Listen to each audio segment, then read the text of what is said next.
Yeah, I don't ever remember feeling like this. But I'm out here in these YouTube streets. So I want you to get your fingers. I don't know what you're doing. I want you to right get now, your mouse. I want you to check me out. And I want you to check me out. Get ready to do this. It's the relationship rehab. Like, share, and subscribe. We coming at you live. So come on, let's take a ride. Then subscribe to United Guns of America. Just click that link and listen up to what I'm telling you. It's the relationship rehab. Click that link right now. You know what I'm saying? It's your boy Brian Redmond, and I just want y'all to subscribe to my channel. You know what I'm saying? I want you to let me know what you think. I'm gonna talk about some things, you can talk about some things, and we can do our thing. You know what I'm saying? I mean, it's all about having a conversation, right? I mean, if we can't talk to each other, then, I mean, what are we really here for? I want y'all to be able to just come over to my channel, talk to me about what's going on with you, and I can tell you what's going on with me, and we can build some things, you know what I'm saying? That's all about growth, baby.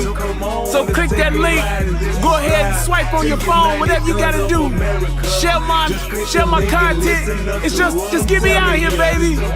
Cause we just talking, you know what I'm saying? It's like, I like doing what I'm doing because it's about the people. It's about us having a conversation with each other.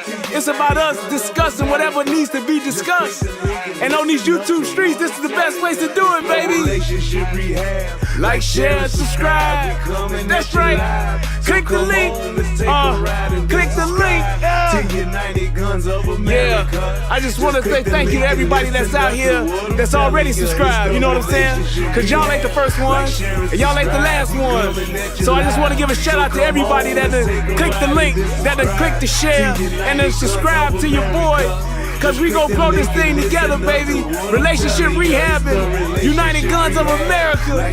To the world blow up, baby. Yeah. Click the link, baby. Click the link, baby. Yeah.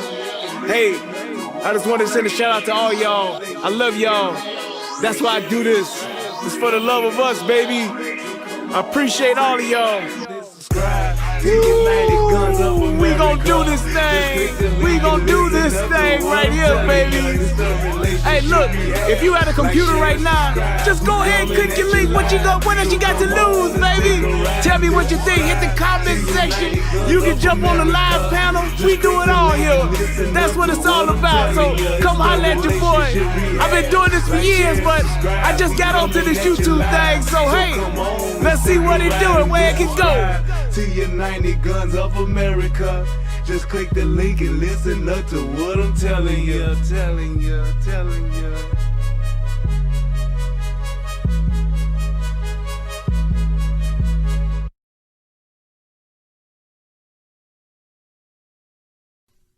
Well, I would first like to say that I'm so glad to be out of the jail. I'm no longer incarcerated. Now I can get back home to my family. You see, I used to be up in the jail cell. I was sitting in the cell. I haven't bail. They hoodwinked me. They led me astray, but nah. Now I'm back, and now I'm back home with my wife Camille and all the rest of my friends and family, and I'm back. Yeah, baby. Shout out to Heathcliff Huxtable, goddammit. Shout out to the cars. He back, he home, shit. I don't even eat Jello pudding pops, but I want some. That's what I'm talking about. I want to eat me some Jello pudding pops. I'm going to watch A Different World, and I'm going to start watching all of the Cosby Show all over again. I'm watching Uptown Saturday Night. I'm watching Let's Do It Again. I want to see it all. Geechee Dan, I want to see it. Little Seymour, I want to see it. I want to see every goddamn thing Bill Cosby done been in. I even want to see the Brown Hornet. It is time for the Brown Hornet to go through and save the day once again. Yes, I want to get me one of them big ass pens that he used to have and sing the picture pages, lots of fun with picture pages. Time to get your crayons and your pencils. Picture pages, lots of fun with picture pages. I want to do it all, everything Cosby.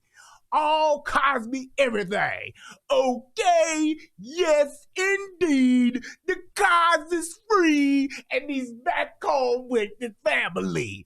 America's dad is back in the building. Yes, sir. So, there, I had to get that off my chest. What's going on, everybody?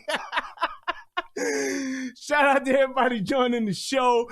I'm so glad to be here tonight. It's going to be a good show. We're going to really get some real work done tonight, so I'm excited. I did have to acknowledge that Bill Cosby is back. America's dad is back on deck. Yes, sir. All of the bullshit is behind him. You know, it's really something when you got to take your ass all the way to the Supreme Court to get some justice. But, hey, that's just what it is. That's just what it is. It's like you gotta sometimes, you gotta go up on high to the mountaintop to get some goddamn justice around this motherfucker. And it took my man 2 years. I hope he sued, and I hope he gets some type of compensation, because it took 2 years off my nigga's life for some bullshit. For some hoes back in the 70s that knew what time it was and was popping Molly and sweating back then. But either way, I'm just saying, man, it is what it is. Yes, sir. I didn't even know. Man, that's fucked up. My boy Tommy live, and I didn't even know it. But it is what it is. I'll check him out after the show. But I do want to say this. It's really good to just see that man out of jail. That's all I can really say. In all honesty, he shouldn't have went. And this is a prime lesson, and this should be a message to everybody. The lesson to be learned here is, don't talk to the motherfucking police or the district attorney without a fucking written agreement. That is the lesson. All that other shit, I don't give a fuck about. Don't talk to the district attorney. Don't go to no depositions. Don't do no deals. Don't say shit until you have an agreement in writing. What the fuck? Some DA telling you in verbatim, telling you in a verbal contract. Fuck all that shit. Don't ever trust. And you talking about somebody who is pro-law enforcement. Don't you trust no motherfucking district attorney and no shit like that. No motherfucking judge. Nobody. If they gonna tell you some shit, fine. Sounds good what you're telling me. However, I won't believe it until I see it in paper. Put that shit in writing. What you're telling me is what you're telling me. What you showing me on a piece of paper, that's some shit I can hold up in court. That's what you want to do. So that's the lesson to be learned from all this fuck shit. Because if you don't, you fuck around and have 2 years of your life shaved off. And this man had money, and he went to jail. If Bill Cosby didn't have no money, Bill Cosby still been locked up. I'm just saying. That's the fact. That nigga would still be in jail, up under the jail, in the back part of the jail where don't nobody go except once a month, and that would have been it. But he home, he out. Shout out to Bill Cosby. Now, let me give a shout out to everybody that's joined the show. And I would be remiss if I did not mention one of the people in the chat today.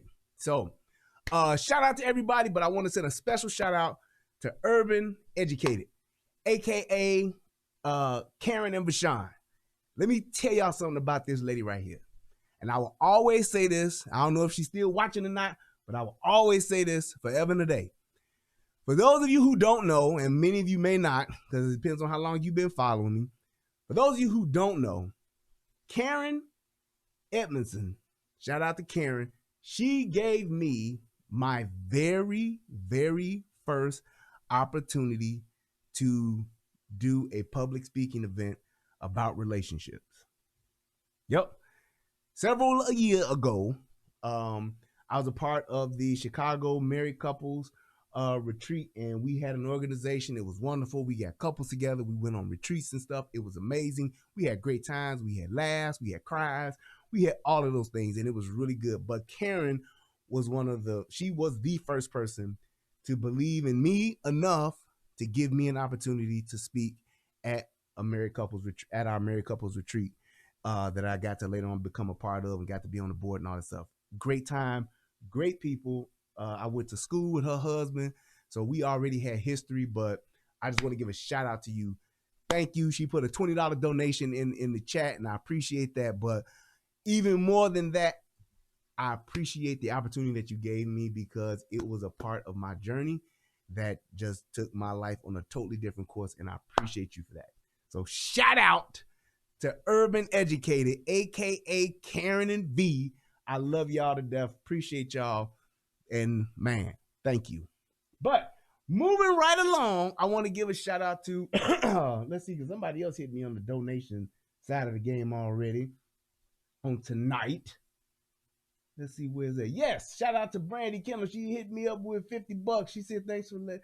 Hey, anytime, Brandy, no problem at all. Appreciate you. That's what's up. And shout out to my man O'Murder. Shout out for him. He hit me up with $5 as well. Appreciate you guys. Thank y'all so much for donating. It's all a part of the show and a part of the mission. Thank you. Excuse me. But moving right along, I want to go ahead and play my favorite part of the show. Federal law allows citizens to reproduce, distribute, or exhibit portions of copyrighted motion pictures, videotapes, or video discs under certain circumstances without authorization of the copyright holder. This is called fair use and is allowed for purposes of criticism, news reporting, teaching, and parody, which doesn't infringe of copyright under 17 U.S.C. 107. Alrighty, so for those of you who may or may not know, there has been a young man on the internet that has pretty much like went viral. I know as far as black internet is concerned, he has.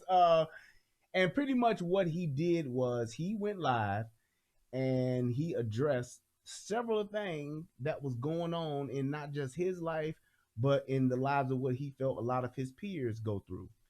And it came out to be one of those things where he really,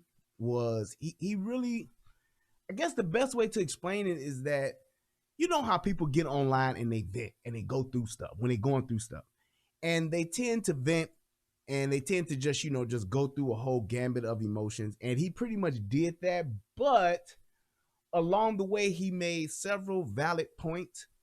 And from my perspective, from what I saw, I thought that there were some things that he really didn't understand as he was saying them, and they made sense and they were true, but I don't think he got the real meaning behind what he was saying. And that was one of the reasons and one of the things why I was inspired to do this live show about the young man. Because one of the biggest things that I saw about this was just we talk all the time about what's going on in our community, about the parents and about, kids and fathers and things like that. And I have to acknowledge the fact that the entire message around a fatherless America, fathers not being in the home, and just the importance of fathers that, Tommy has been talking about for well over 10 years now, and the impact that it has. I cannot think of a single root cause of the current state of events that we're in today greater than fatherless homes, fatherless children, and aka a fatherless America. By the way, if you have not seen A Fatherless America, you can go to afatherlessamerica.com and you can pick up that movie today. You can get it via digital download, or you can actually buy an actual DVD copy and have it sent to your home and enjoy the movie. It is a wonderful movie. It got, I believe, 4.5 stars on Amazon, and was I think it was a 9.5 or a 9.0 out of 10 on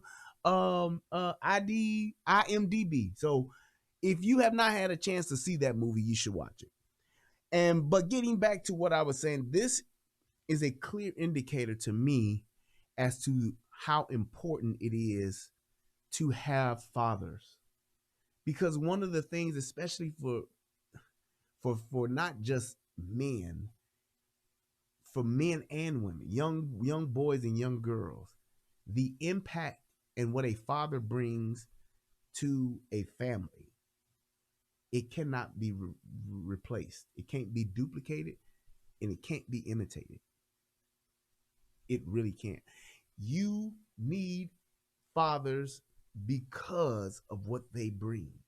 It's not just we want to include both parents in the house. No, you need what a father brings. You need what a father has and what a father gives to his children, just like you need what a mother brings and what a mother gives to her sons and her daughters. You have to have that. It's the whole, you can't have one without the other. It's the way that we have bought into the lie of you really don't need fathers. It is one of the biggest misconceptions that we have ever just embraced. And it's like, now it's been around for so long that we've begun to think, oh yeah, you can do it without that. Oh yeah, you can make it without a father. Oh yeah, you can make it without. Fathers are critical to the success, and in these times, to the length of life that your children will have. Fathers are a direct impact to the life expectancy of your children nowadays, because there are so many things that you will hear this young man say that a father knows what it is, and he knows how to deal with it. He knows how to actually get the understanding and to give that understanding to that young man or that young woman. What did that just say? Hold up. Wait. Yes, you did. Yes, you did. You got to catch it on the rewind. But it's just one of those things. And this is going to be something I'm just going to keep pointing out throughout this. So without further ado, let's go ahead and let's listen to this young man, because what he says and the way that he says it, I personally felt his pain, but I think that there's a lot of it that he didn't really understand, where his hurt and stuff was, where it was coming from, and what part his mama plays in his life. He's gonna be big up in his mama, but I'm gonna have to call it like I see it and call it fair and acknowledge the failures that his mama has had, and the fact that his daddy wasn't there, how he has not been set up for success. And we have this thing where we want to try to overcome this and overcome that. We are imagine your kid, and this is to those young people who ain't got kids yet, or maybe those young people who may only have one. Imagine your child's life, your unborn child's life, being in a race. They're racing against everyone else in the world. They're racing against every obstacle that's in their environment. Now, let's just say that race is a 200-meter or 200-yard dash. Okay? Would you want your child to start out at the same starting block or at the same starting line that everybody else is at? Or would you want to set your kid back another 100 yards before the thing is even, before the gun is even fired? Because that's what not having a father, or that's what, when you have a baby by an ain't shit nigga, when you have kids and those kids are not, you're not married, when you're not in a strong family dynamic, that's essentially what you do. That nigga that you just fucking around with, that you know ain't shit, but just because you and your girls like him, or just because he can lay that pipe, or just because he got that dope money, or just because he played basketball, if y'all ain't gonna be committed to each other, I get it if you want to just sleep with him. Stop having kids with that dude that you know gonna be dead in 2 years. Because what happens is, when you do put yourself in that situation, you take your unborn child that's gonna be in that 200-yard race, and now you set him back another 100. So now he got to run a 300-yard race just to have any type of success in his life or her life. Think about that. If you want your kids to win, you know how all the time we say, my kids gonna be straight. Us gonna be all right. Us gonna be straight. Think about what you're doing when you take away one of the main foundational cornerstones of a child's life. So that little girl who name you already got picked out, that little boy who name you already got picked out, don't do that kid a disservice by bringing him or her to the world in a broken home, because you set them back 100 yards in the gate. So let's go ahead and let's get it cracking. No bullshit. These are pure facts. These are pure facts. These are pure facts. Straight tell y'all.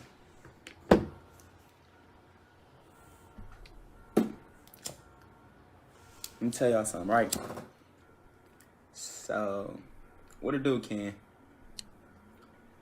And you know what I've thought about? Because when I first saw this, I was like, damn, young blood, why you gotta be smoking the blunt on here? But then I thought about it as I watched this. Out of all of the shit that this nigga going through, I'm surprised this little nigga ain't tying off and shooting no fucking heroin. I'm just saying. I really am. So I gotta get to him. I get it. But it also made me think about this. Is there a difference between people that are using drugs like marijuana? Marijuana is now a recreational drug and all that kind of stuff. But is there a difference when you're using it to get high, or you're using it to get, buzz, or you're using it for recreational purposes? Is there a difference when you're using it for recreational purposes and then when you start using it to self-medicate? When you're using it to try to escape the pain, escape the hurt, escape the stress, or whatever it is that's going on in your life? Where do we draw the line in that? What up, Bolo? Where do we draw the line in that aspect to say, well, you ain't just having fun and kicking back. You're actually doing this because you don't want to deal with life. You're doing this because you're trying to escape. And I believe that there is a fine line where you're using that drug for, recreational purposes. Then you begin to use that drug and you're abusing that drug because you are in pain. And I just think that that's something that a lot of our young people are getting into that more. They're using it for pain. They're using it to cover the pain, to numb the pain, to get that escape. And that to me is troubling. It really is. But let's go ahead and let's listen to this young man and see what he got to say. I'm finna turn Milwaukee up today. You I'm finna turn this bitch up today. Right? Just bear with me, y'all. Just bear with me. Cause it be seeming that parents or something, or y'all motherfucking parents, y'all out here, y'all fucked up. I'm gonna tell y'all right now. If more of y'all was like my mama, bro, y'all kids will still be alive, my nigga, and I'm gonna tell y'all why. And I'm 22, right? My mama was fucking me up, nigga, till I got 17, nigga. 16, 17. Nigga, fucking me up, nigga. Straight fucking me over, nigga. I wasn't being disrespectful, nigga. That's why I'm not dead now, nigga. So it's my fault, right? That your son got himself killed, right? No, bro. It be y'all parents' fault, bro. Y'all kids out here dying, bro, because y'all don't know where the fuck y'all kids at, bro. Y'all kids should not be in high school trying to pull a lick to get some money, bro. Y'all kids should not be out here stealing cars because they trying to get money. Because they trying to get money, bro. Y'all kids out here getting killed because they trying to get money. Because y'all because y'all not being parents, my nigga. And then it's niggas like me, right? With money and shit, right? Or with shit that y'all sons be liking. And they be like, oh, big bro doing good. He doing good for himself. I want to be like him. But the whole time it be niggas like me that be telling these little niggas like, bro, this shit bring shit with it, bro. Nigga, I ain't slept in so long, bro. This shit is deeper than what niggas think it is, bro. All money ain't good money. And then for a motherfucking mama to come at me, bro, that shit hurt, bro. That shit really hurt, bro. That shit hurt for her to say, basically, I'm one of the reasons her son dead. No, you're the reason your son dead. You the reason. I didn't pick up no gun to kill your son. I ain't pick up no gun to kill your son. Your son went out and got himself killed because you ain't being a mama. You're not being a parent. Y'all kids are out here dying because y'all don't know where the fuck they at. Y'all think y'all kids be all angels and shit, then y'all get all on the news. And my kid, my baby was an angel. Just know the fuck he was not or she was not. You don't know what your child is into until they go to jail or till they get hurt, bro. Y'all don't be knowing, my nigga. It's like my mama didn't know until the motherfucking police, nigga, the feds, nigga, kicked her motherfucking back door in, nigga. Then she found out like, oh, this little nigga really in shit. Whole time, motherfuckers be telling her I'm doing shit, but I'm able to, no, ma, I'm not. No. So she believing me, but the motherfucking feds kick her door in for me. So here's the thing.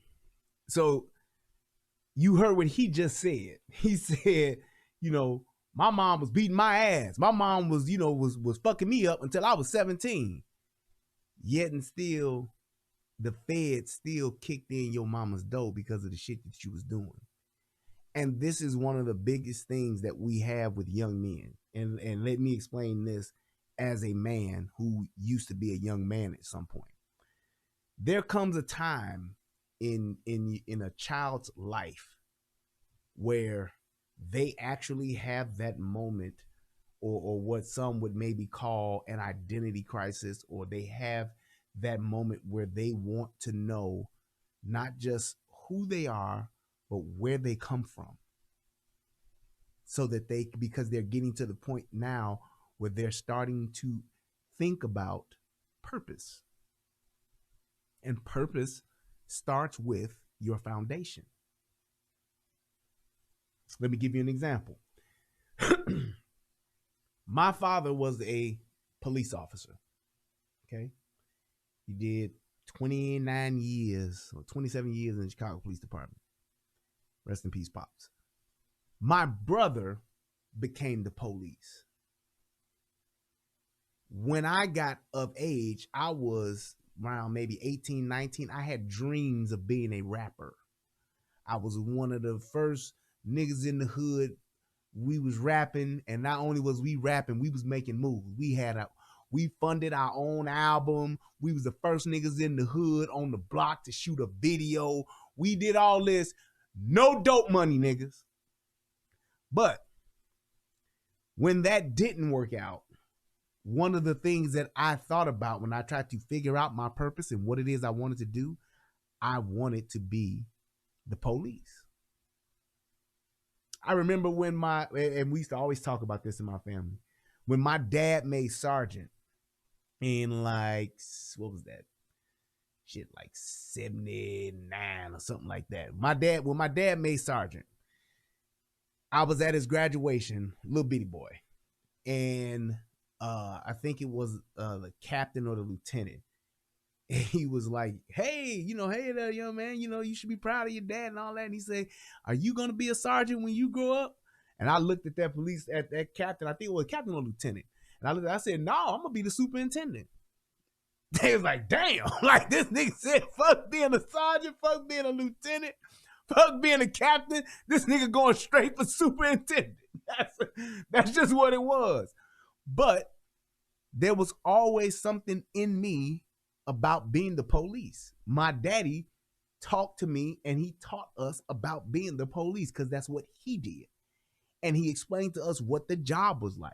He told us about all of the things he did as a police officer, when he was just a regular beat cop to when he was when he was a detective, when he went to gang crimes, when he went to the narcotics team, when he got on the SWAT team, was on HBT, all of the things he did over the years. He taught that to us and explained to us what it was to do that. That gave me a foundation and a sense of identity.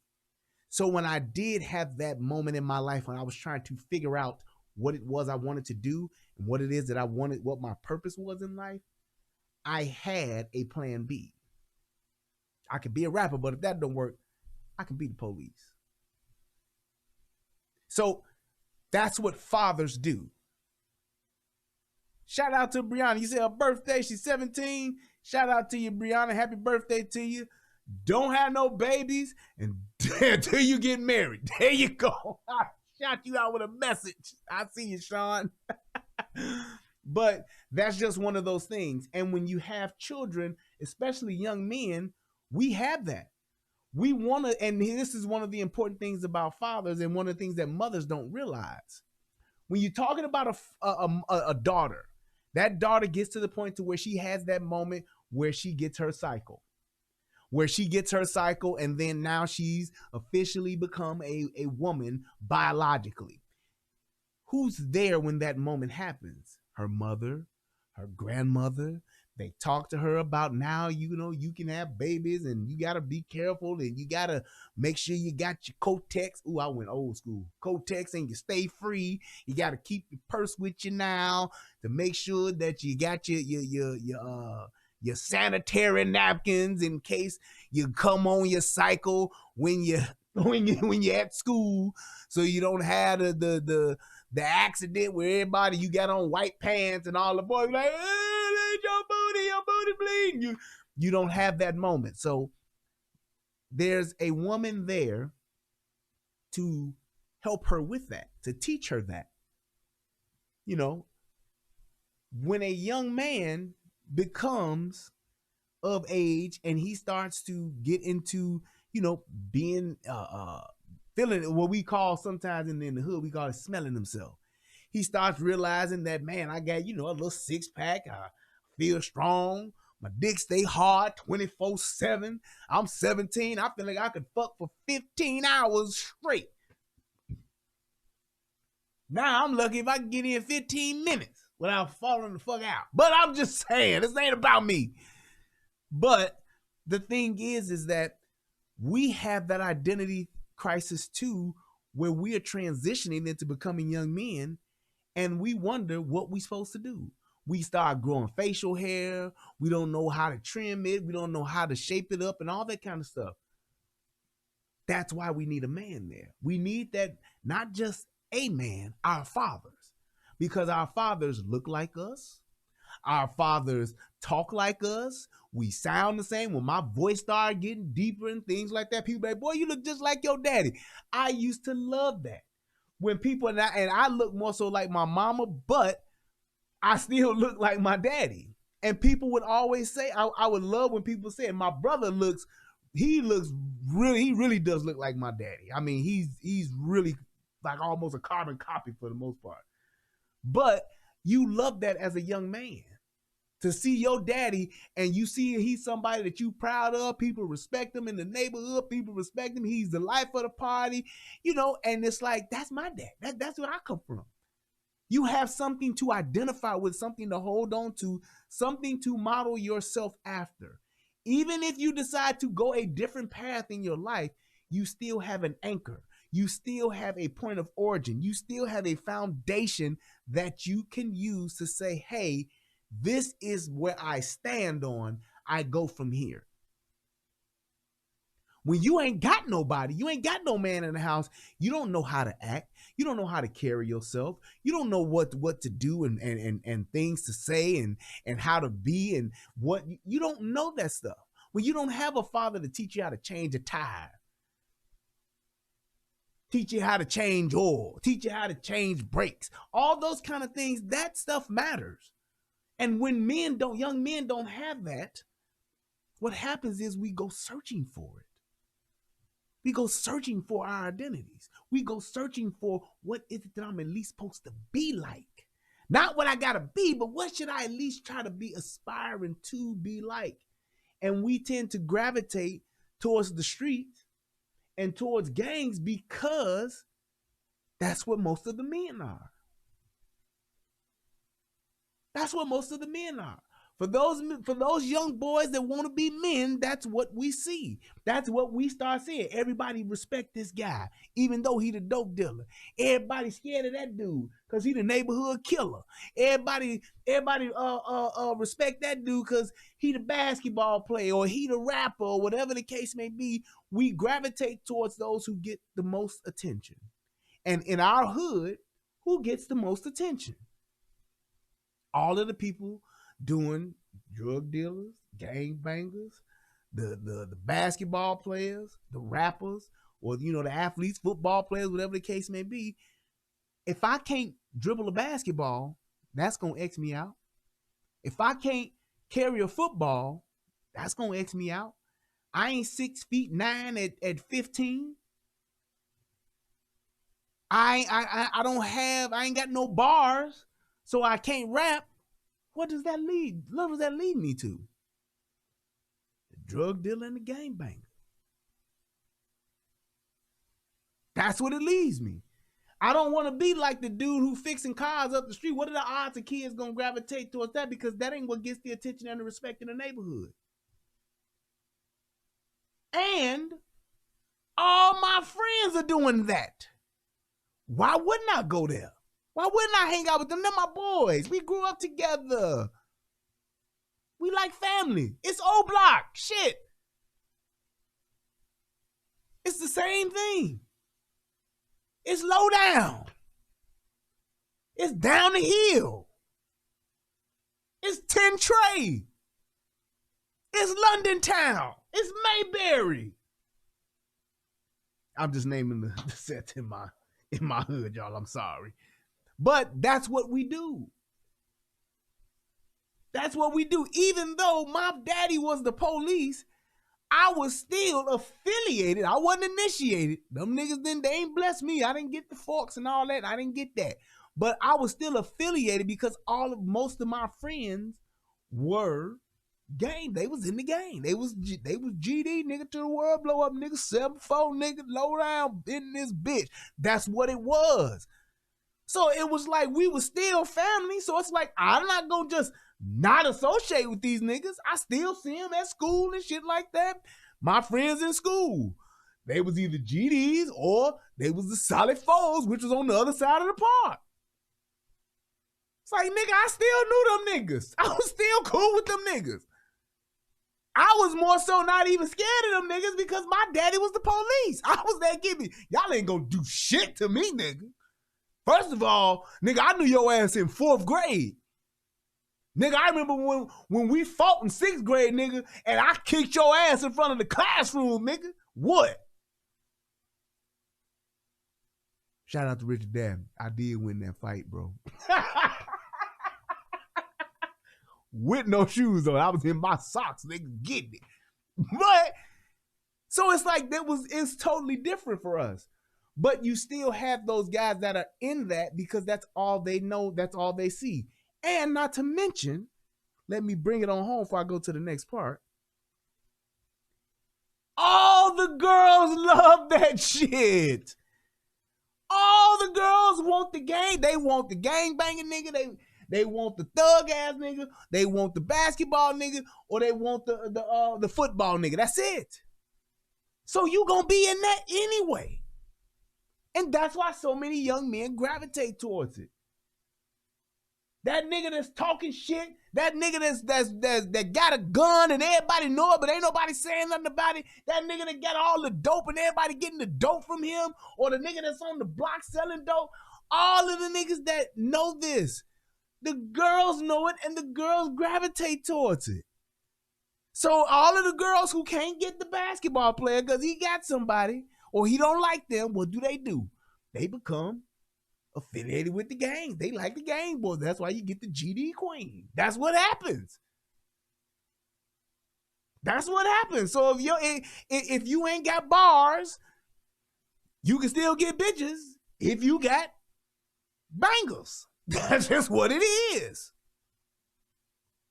So it's just one of those things to how important it is, because a father shows you, man, you don't got to do that shit. This ain't that. Nah, this what you gonna do. You gonna come learn this. You gonna come learn how to do this.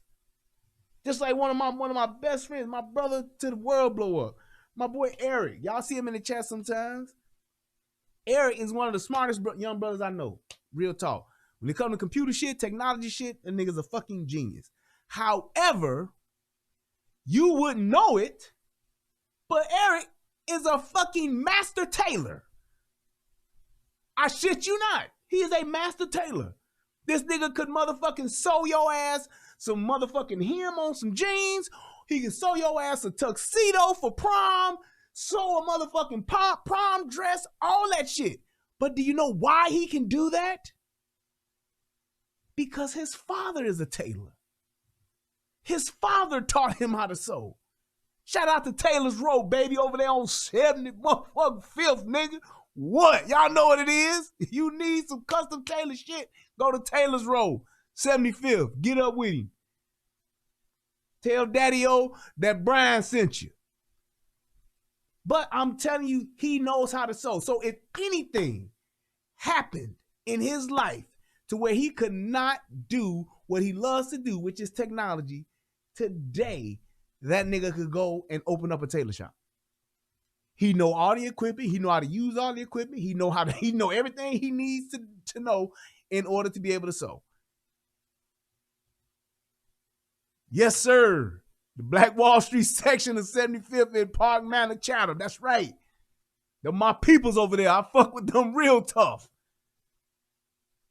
But that's just what it is. He has that ability, and that's not something that he went to school for.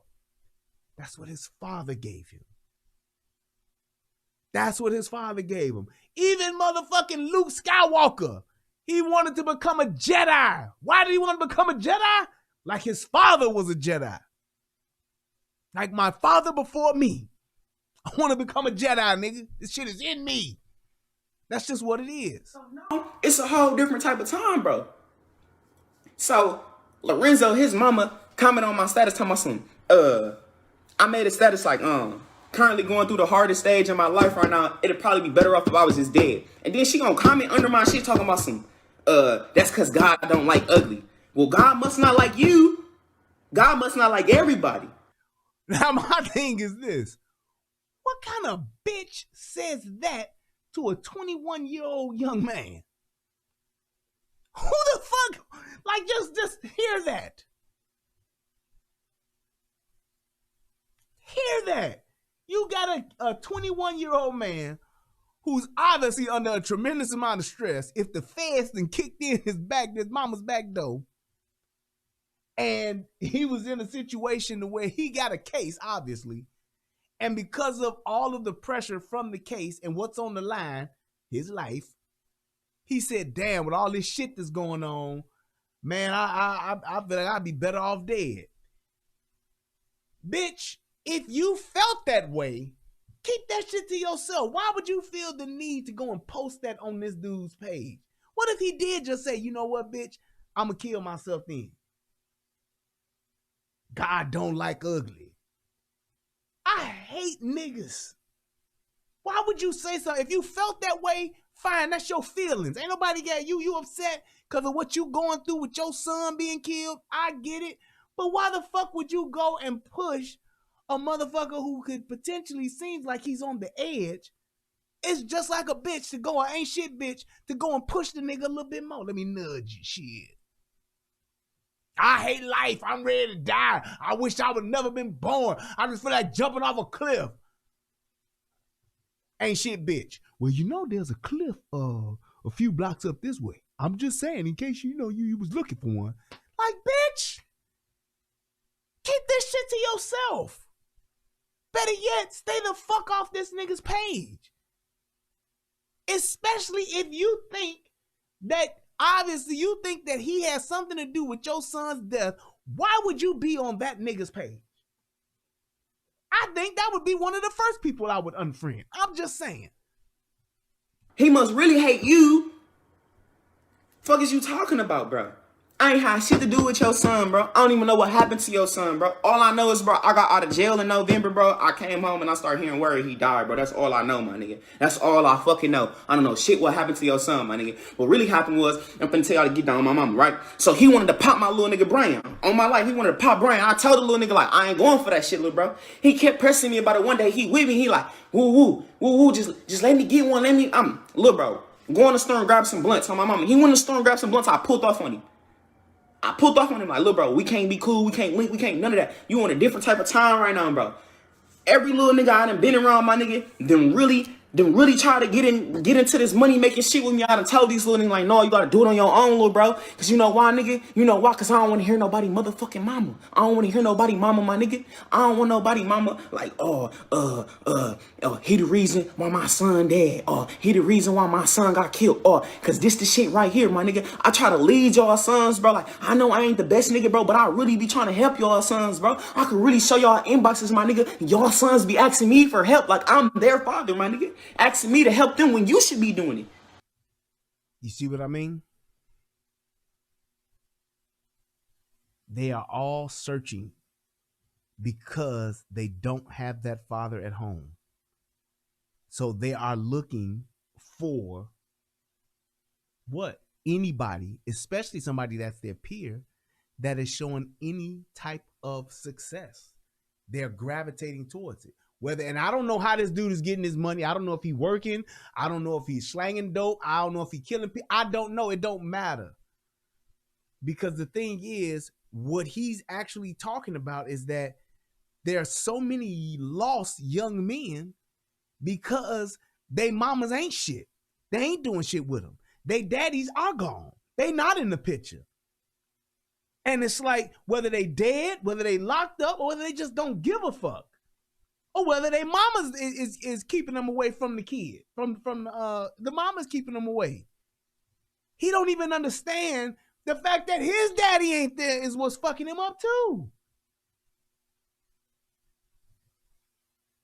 But if he's saying, I got all of these young boys hitting me up, trying to see what I'm on, trying to gravitate towards me, now what do you have? You essentially got the blind leading the blind. Because there's no way that he could be affiliated with all this street shit going on around him and him not be involved. And that's a message to you mothers that got your kids out here in the fucking hood that you think are just good kids, the greatest kids ever, and ain't doing shit in these streets. Wrong. The odds of your child not being involved with some illegal activity and all they friends are in them streets, you could probably win, not necessarily the lottery, but you could probably win the lotto with them odds. You know, the numbers, the pick 3 or the pick 4 or some shit. This is one of those things that these mamas be trying, and my thing is this, these mamas do know what the fuck is going on, but they in denial. They want to not know so they don't have to be responsible for it. It's that whole thing of ignorance is bliss. What I don't know, I can't be held responsible for, and I can't be held accountable to. Because when was the last time you heard one of these mamas on TV on Channel 9 or some shit after 47 niggas and got shot in 2 days over the weekend when they get to say, yeah, he was a shot caller. He was out here, he was killing these niggas out here in these streets. My son was shooting people for several months, unchecked and unchallenged. He was running this bitch. You don't hear that. You either hear, come on, y'all, when we gonna put the guns down? Please put the guns down. Or he was the best thing that, it was the best of all of us. He was so funny and so kind. He took care of everybody. I don't know what I'm gonna do, Lord. Oh my God. Travion Tay. He was just about to go to school and get his master's. Well, was he enrolled in college? No, but he was about to do it, nigga. Alas, sat around this dinner table here tonight, but that you can't believe. That's just what it is.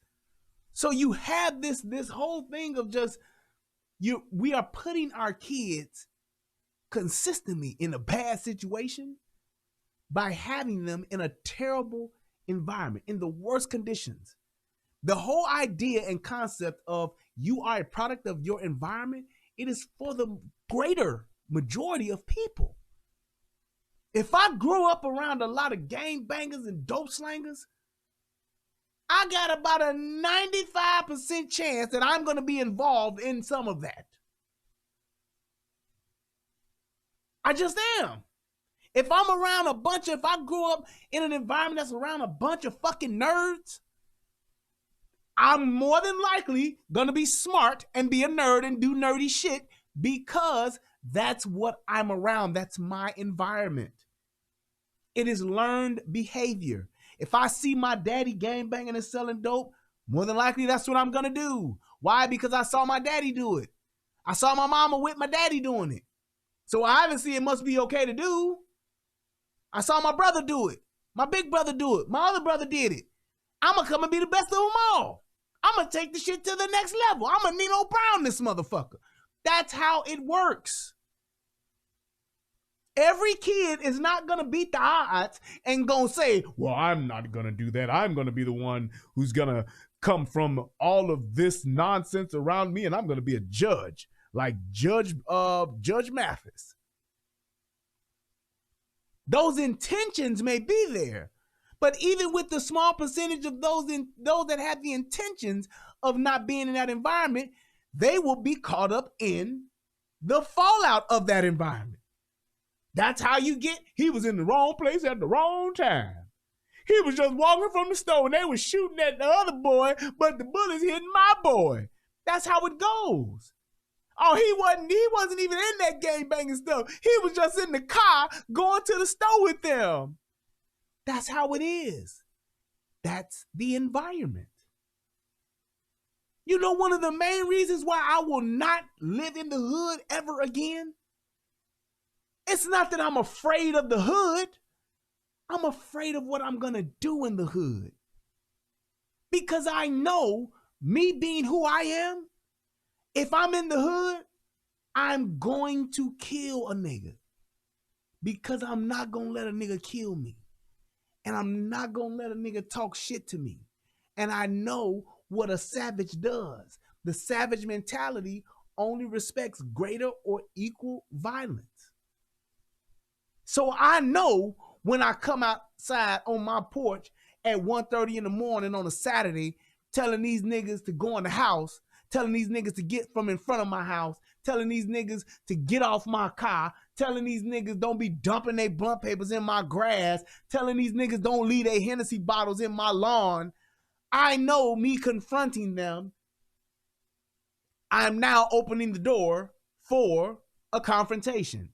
And that confrontation is going to end up with gunplay. I know this. So that's why I understand what it is that I'm going to do. And I understand what these young niggas are going to do. And I know that we oil and vinegar. I mean, we water and vinegar. I mean, we water and oil. Oil and water. There it is. We don't mix.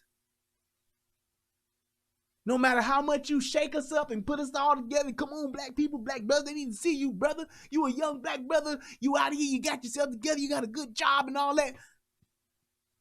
I know what it's going to be, what it's going to come down to. Because even with the shit that I have that's nice, even with the things that I have that I've worked hard for, I ain't going to let nobody take them.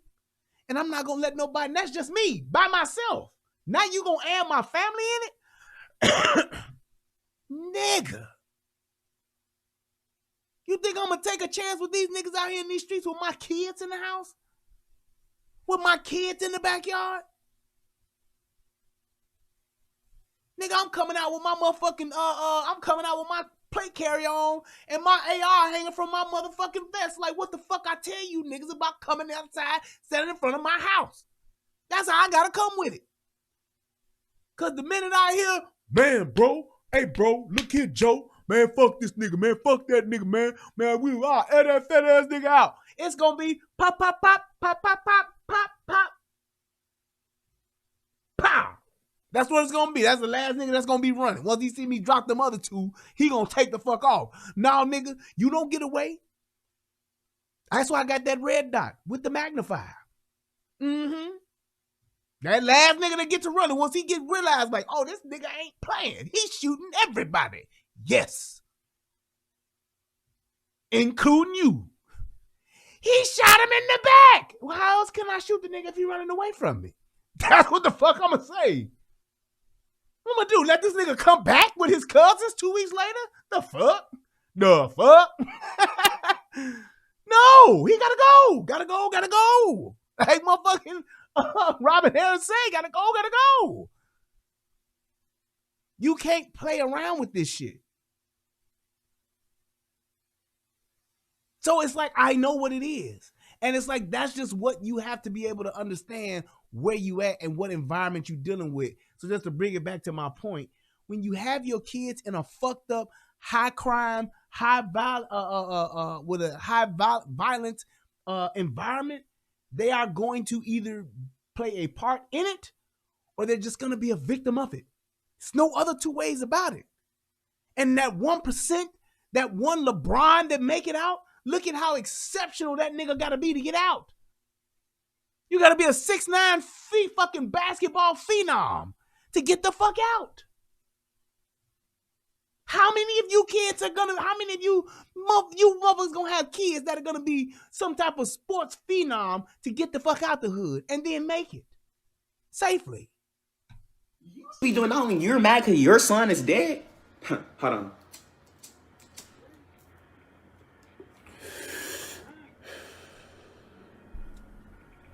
Let me smoke to that.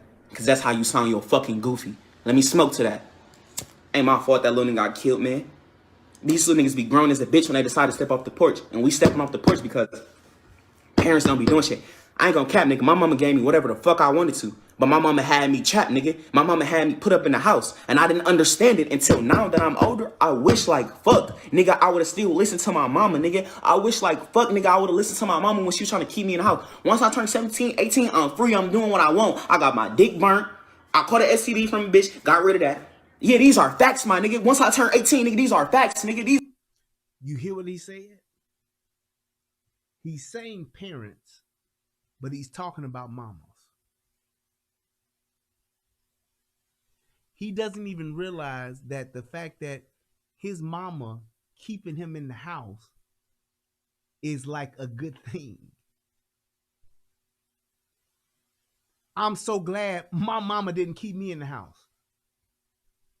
Luckily for me, I had male influences around me in addition to my dad.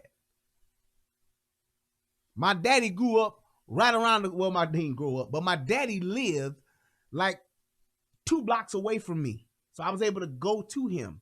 But I still had uncles on both sides of my parents. And I had that when I was growing up, they still had men on the block. There's my next door neighbor, Mr. Morrell, who I consider to this day as a father. He was a mechanic. He was a transmission magician. He could do anything with a car. He could do it. He knew how to do it. He could show your ass how to do it. That's what he did. Shout out to Mr. Morrell. I'm talking love him like a father. That is like, I consider him, respect him as my father. If that man asks me to do anything, it's yes, sir. Yes, sir. Not a problem, sir. When I would go back to Chicago and visit, I would go and I'd drive down the old block and I'd stop at that house and ring that doorbell to see and to check up on one of my fathers. That's what it was. And I can remember all of us as little kids being around this man, showing us shit. showing us how to dig posts and put up fences and build concrete walls. He showed concrete forms and shit. Like, he did all that shit. A man, that's what he was. When it was a thing to where when it came my uncles, they fucked with us on the regular. My uncles, even when they would come up from Memphis, there was not a time that they would come up from Memphis and not pick me up. Even if it was just to go out, if they was just here for a day or two, even if it was just to go get a Jewtown Polish or something, or get a corned beef sandwich or something, we going to eat, do something, we going to hang out. That's what it was. They fuck with me on the regular. That's just what it is. And when you don't have that, this is what you see. The fact that he thinks that him staying in the house would have been okay. No, nigga, that means you ain't getting prepared to be out in the world. Can't keep you in the house. Can't raise you in the house all day. You got to get out here. You got to see what's going on in the world. You got to see what's happening out here in the world. You can't just stay here. Stay inside. I don't know what the fuck that is with these emojis, but you need to stop.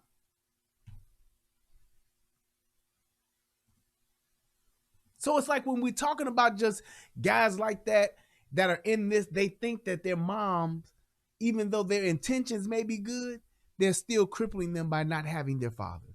And he don't even understand that not being in his life, that man not being in his life, how much of a deficiency that he has, because even now, he's totally in his emotions to the point to where his emotions are controlling his actions.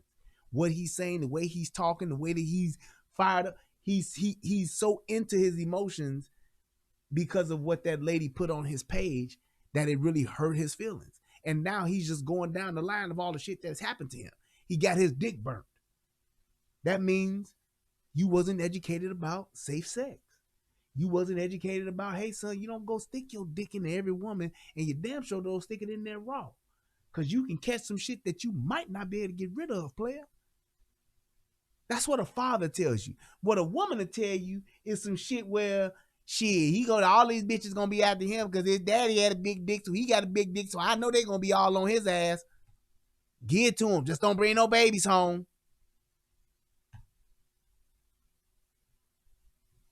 Just don't come back with no babies. It's like, that's what happens. That's what happens. Men, we teach our kids about the real world. We teach them about the consequences and repercussions of the real world. A lot of women don't teach that because they don't suffer the consequences of the real world. They can do the most egregious things, the most trifling things, and get a pass. It happens all the time. So because they don't have that responsibility and accountability piece in their lives, they don't give it to their children, and especially to their sons. Because the shit that a woman can do, wilding out, talking crazy, japping out in public, she will get a pass more so than a young man will. A young man gonna get fucked up real quick, locked up real quick, shot up real quick, beat up real quick. That's how it goes for us. And that's why fathers prepare their boys for that. And fathers will teach their daughters, you ain't gonna embarrass me and yourself and me and my name like that. So don't do that.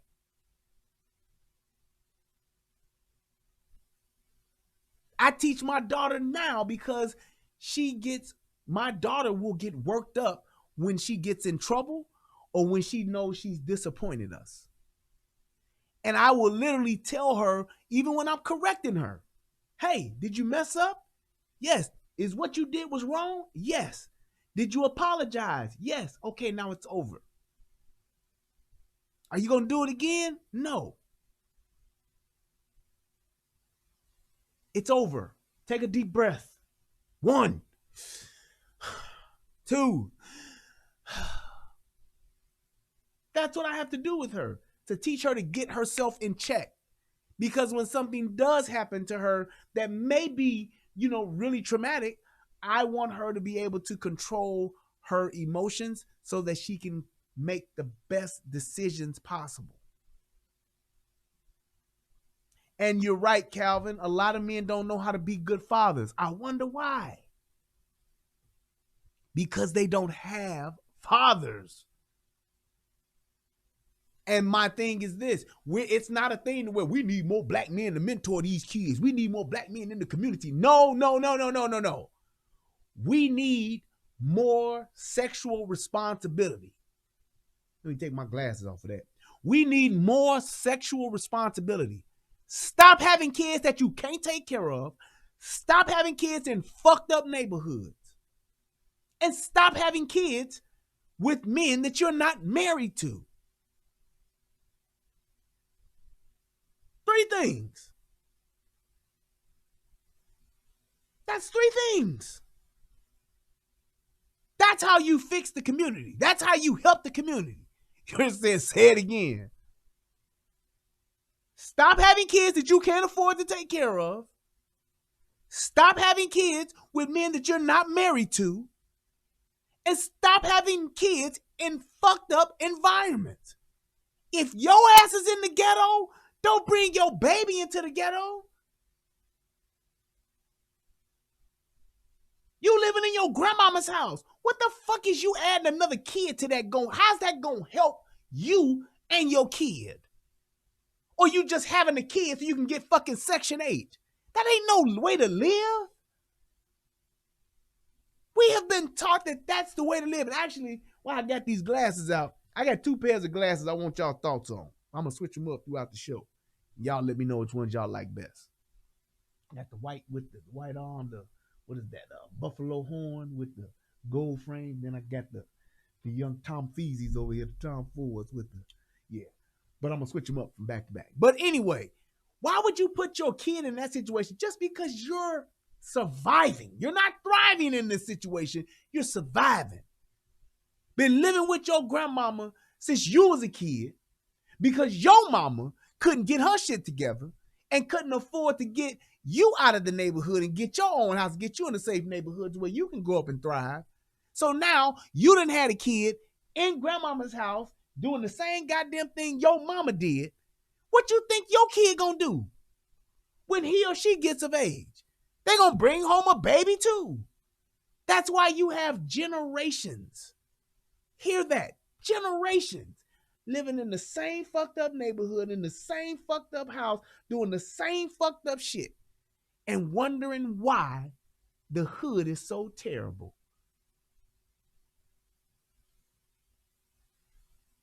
They are continuing that same fucked up cycle and don't even realize it.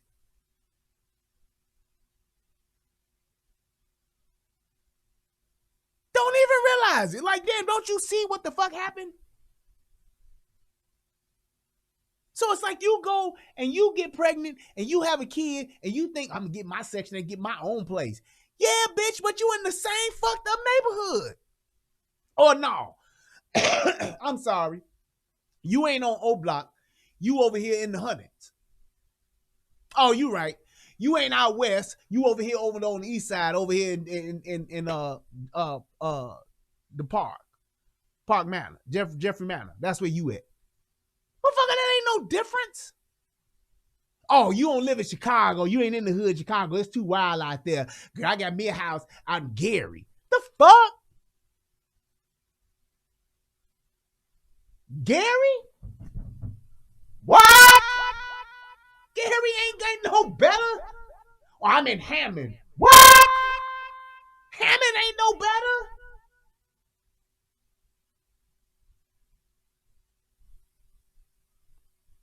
It's the same thing over and over again. Or you try to get out to the suburbs. Here's the thing though. You finally find you a Section 8 spot in the suburbs, but then you stay there and you bring the same hood ghetto shit out there. You fuck up the neighborhood out there. Your kids is the ones that's yelling and screaming and tearing shit up. Your kids is the ones that's busting windows and all that kind of shit. Your kids are the one that's going into the local gas station and stealing. Your kids are the ones that's fucking with the other kids on the block, terrorizing their ass, going over to their house and stealing shit out their house.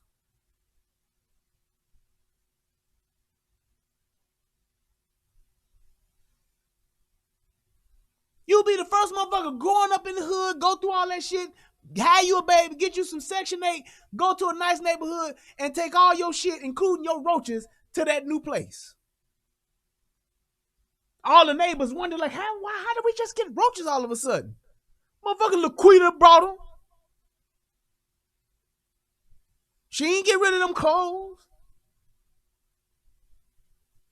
That bed frame, that mattress. Bitch got bed bugs, mice, and motherfucking roaches. She got the trifecta.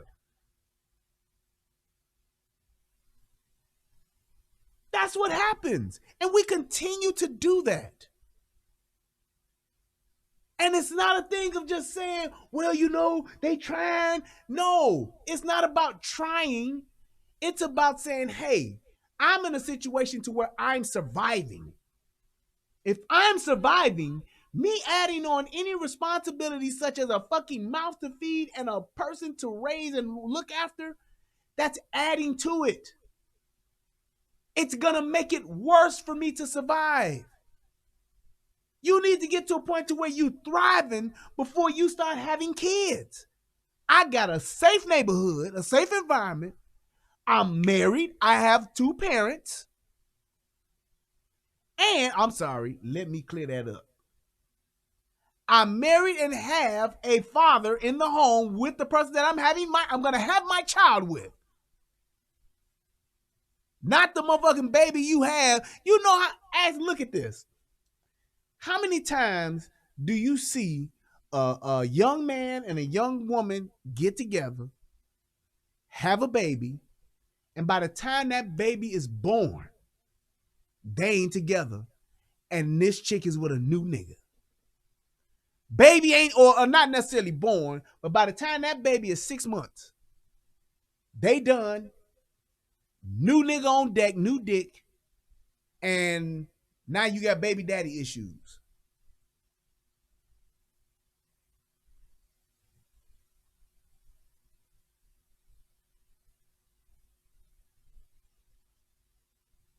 Just saying. How many times has that happened? It's not, and here's what I'm gonna say to what Angela's saying. She's saying black men strap up because abortion rate is too high. Okay. Y'all acting like black men are asking to marry. Black men get married then. Here's the problem with that. You talking about just saying shit. And this is what a lot of people do. They just say shit. That's not a thing you just say. Because a motherfucker could say, motherfuckers, go get good jobs. Stop shooting each other. Stop the killing. Put the guns down. The problem is this. We got to fix it. Check out the justice and how they run it. No, the problem is this. It's not in our culture. It's not in our environment. That's what the problem is. Because at the end of the day, women, y'all control sex. Men control relationships. We control who we gonna wife. We do. And y'all control who y'all gonna let fuck you. Y'all do. So it's not a thing of black men just need to protect their dicks. Black men and black women need to just, no. It's a thing of saying y'all both need to be sexually responsible. Stop having children, period. Men and women. I don't know what better way to say it. Stop doing it. Just stop doing it. You just can't say it like that. It has to become a part of the culture, saying, hey, women, y'all ain't having no kids until y'all get married. Men, y'all ain't having no kids until y'all get married. But here's the catch. Here's the catch. The men, if they were in control, wouldn't have half the kids that's out here. Because men understand that. They just understand it late. And they do dumb shit and they fuck up because they're sexually irresponsible, just like the women are, which is why you have what you have here.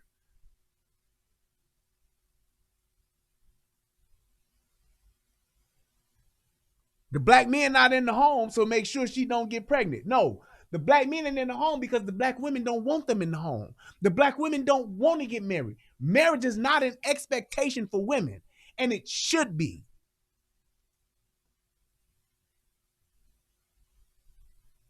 Because if women had the expectation of marriage, then men would know what it is they need to do. Men would meet those expectations because niggas meet expectations now for women. What do the women have for expectations now? I'll tell you.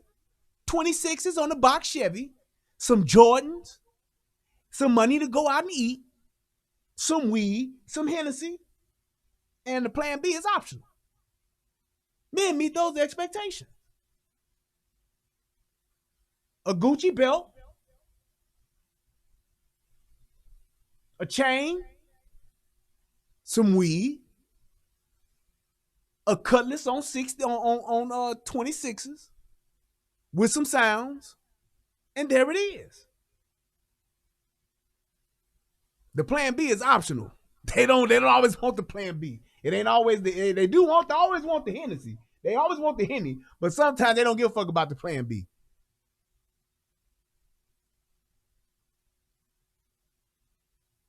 Nisha says, so men are letting women decide if they can be in the household.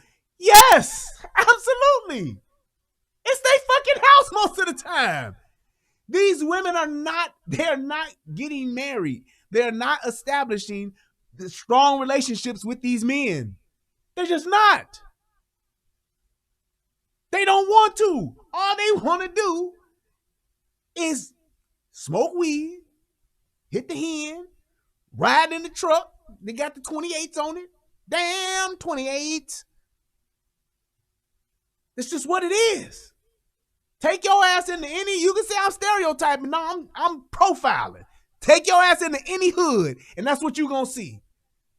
All of the men that are fucking the majority of these women, because these women are all sharing the same niggas. You do know that, right? They are all sharing the same men. And those men got the cars, got the Jordans, got the weed, they got the street money, they're living the street life, or they got bars and they rapping. Well, usually they sell drugs and rap too, but I'm just saying. All of the niggas that's doing the bad shit in the hood is who all of the women in the hood are fucking. Facts. I grew up in the hood. I know what the fuck I saw. And all of the other niggas that grew up in the hood, tell me if that ain't what the fuck you saw. The whole world is a ghetto. Even when I would see niggas in the hood down in Memphis, over there in Hurtville, niggas know what that is, right? Nigga, I was going to, my family from Memphis. My daddy family, them niggas from Memphis. Nigga, we stayed right behind Hurtville. I know what the fuck is over there. Same shit that was going on out in the Hundreds. Same shit that was going on in Inglewood. Same shit that was going on out west. Same shit that was going on over east. It's the same shit. That ain't stereotyping, that's profiling. That's taking the information that I know and the information that I've seen over a consistent period of time and applying it to those areas that do that. Tell me the last time you seen some white folks riding around on 28s in a trailer park. You don't see it. They riding around in pickup trucks because they got to put all their meth paraphernalia in the back of the pickup trucks. That ain't stereotyping, that's profiling.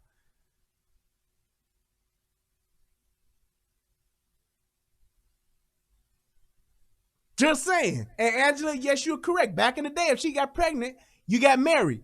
And even more so, you got married before you got pregnant. You got married before you started fucking. You got married back then. Niggas was getting married so that they could fuck. Because they was either going to a prostitute or getting married and fucking a good clean girl. That's what they did.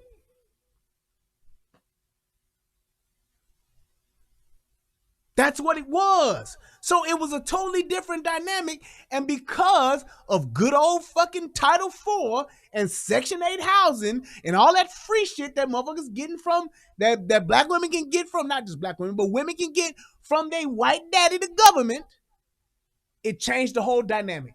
There was an entire power shift. And the motherfuckers who was the most irresponsible because they didn't have to be responsible. They did what the fuck they wanted to do. They did what felt good. That's why you got it. You talk about what you just said back then makes total. It was so fucking true. Back in the day, if she got pregnant, she got married.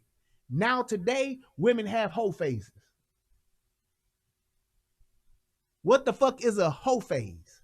What the fuck is a hot girl summer?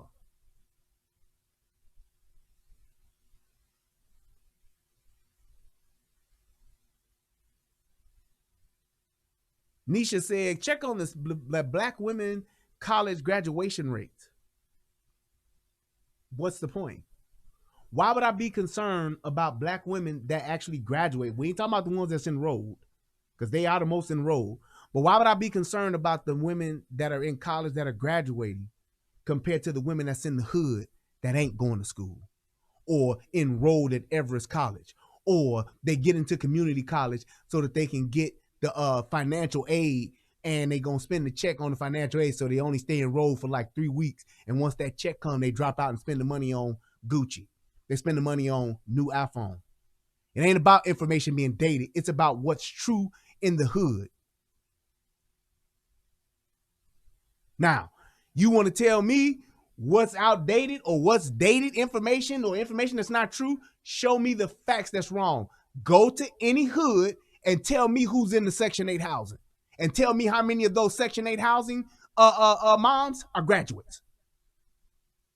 See, this is the shit that I love to hear, because people love to take that exception and try to make it the rule.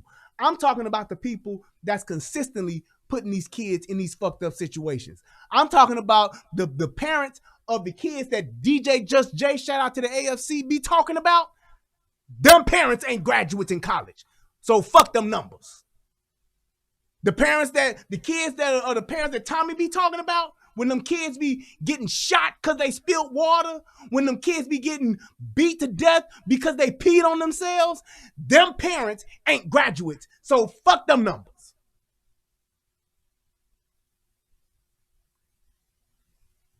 They not. Now, anybody that's living in these motherfucking hoods, tell me what hood you living in, and tell me how high the graduation rate is for the black women on Section 8 in them hoods. Tell me. I'll wait.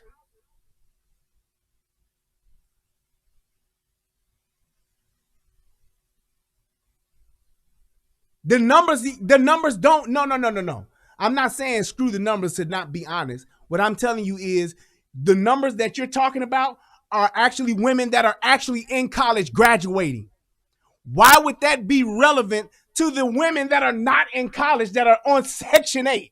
It's more black women on Section 8 than it is in college. Fact. That's a number.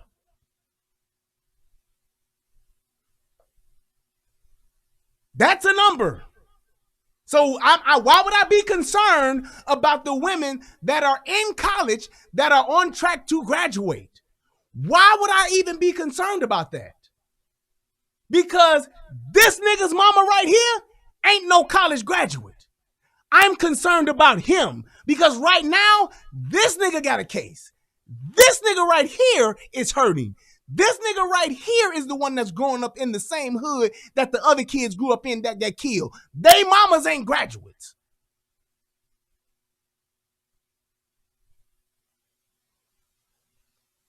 So if you can prove that those people mamas, if you can show me that the people in the low income housing neighborhoods across the country, if you can prove to me that those women are graduates and those women got it together, and they're building lives for their children, then it wouldn't be this many women on Section 8.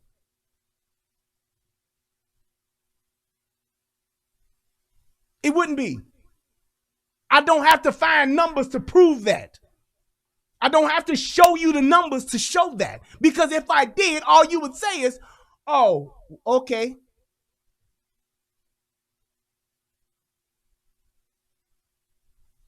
I didn't say that. No. Here's what I said, and I'll say it again. Don't misquote me. Let me give it to you again. There are more black women on Section 8. There are more black women, on public assistance than there are graduating college.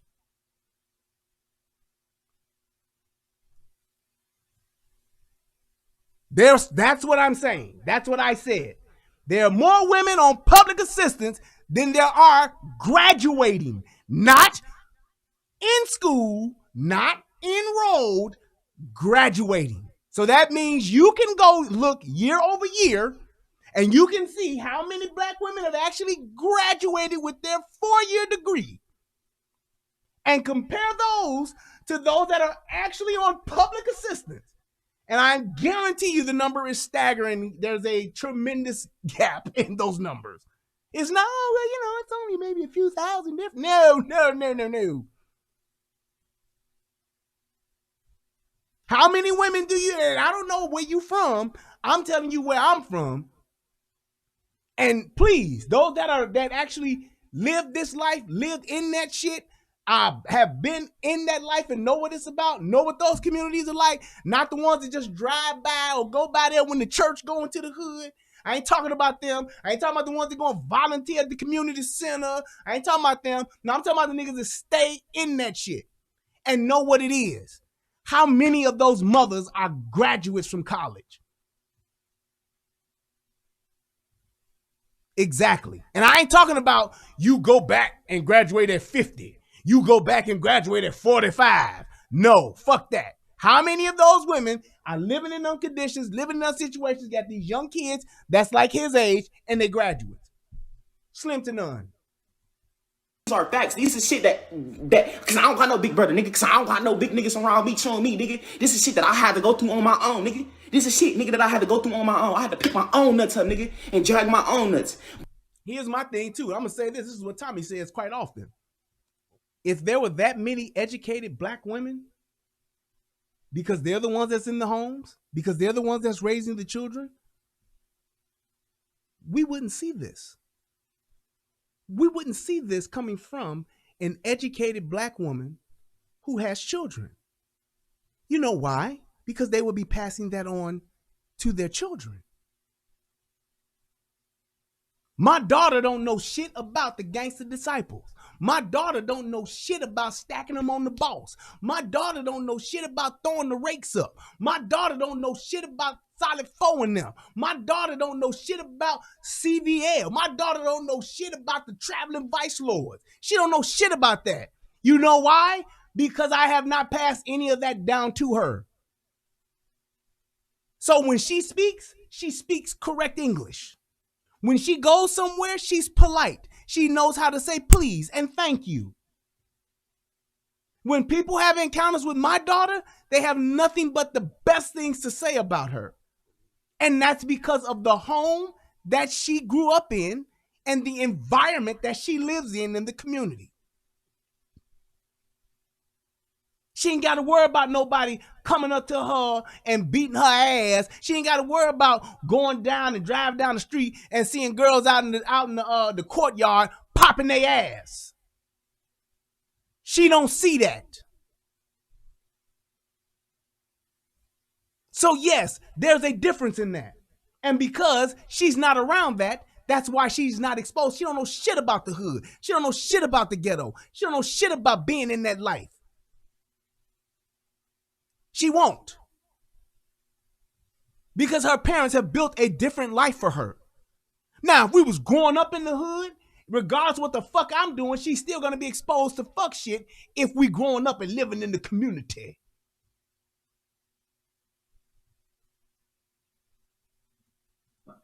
Well, mama was trying to keep me in the house like, no, ain't shit out here for you. But a bullet, a fucking prison sentence. You see what I'm saying? That's it, my nigga. That's all that's out here, bro. So I was so quick to get out here in the streets, running the streets. This shit hit me, bro. This shit hit me full fast, fool. Life didn't hit me, my nigga. Life didn't fuck me over, but guess what? It's okay, because I'm going to keep going. I'm going to keep pushing, my nigga. I ain't never been the type to just back down, my nigga. Nigga, I don't get no sleep, nigga. I stress all the time, nigga, especially after little bro just died, nigga. What? And you know why my little brother died, nigga? Because the people around him wasn't doing what the fuck they had to do, nigga, to protect him, nigga. My little brother was somewhere that he didn't have no business being. So guess what? That fall back on us, my nigga. That fall back on his mama, all our people, my nigga. That fall back on us. I can't be mad at the niggas that did it to him or the people that was really around him when it happened. Because you know why? Because he shouldn't have fucking been there. My brother was 17 when he got killed. My brother should have been at the motherfucking house, nigga. My brother should have been at the house, at home, nigga. Did you hear what he just said?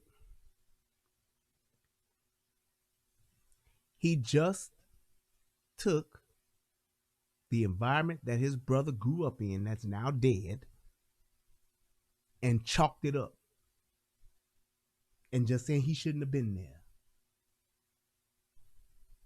The people that was around him should have been taking better care of him, should have been protecting him. He should have been in the house.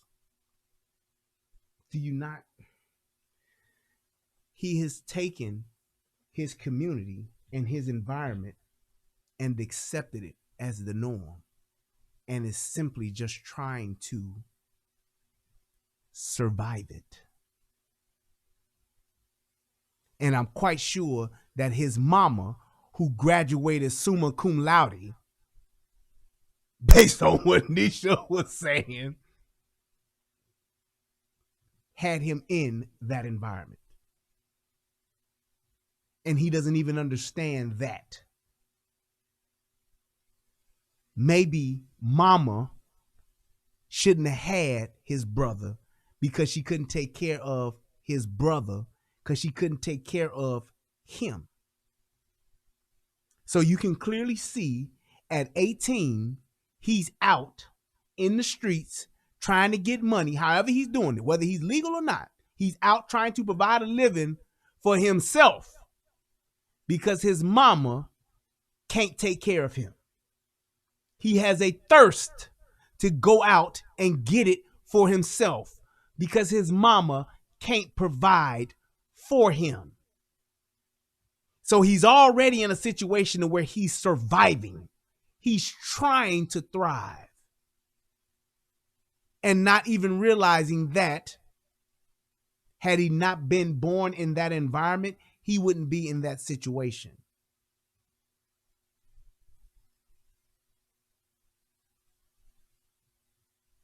That's the point. He's so far gone. He's so far gone from what it was that he's grown up in that he thinks that that's the norm and he just got to survive it. He was just saying he shouldn't have been with them people that he was with. He should have been at home, bro. He should have been at the house, bro.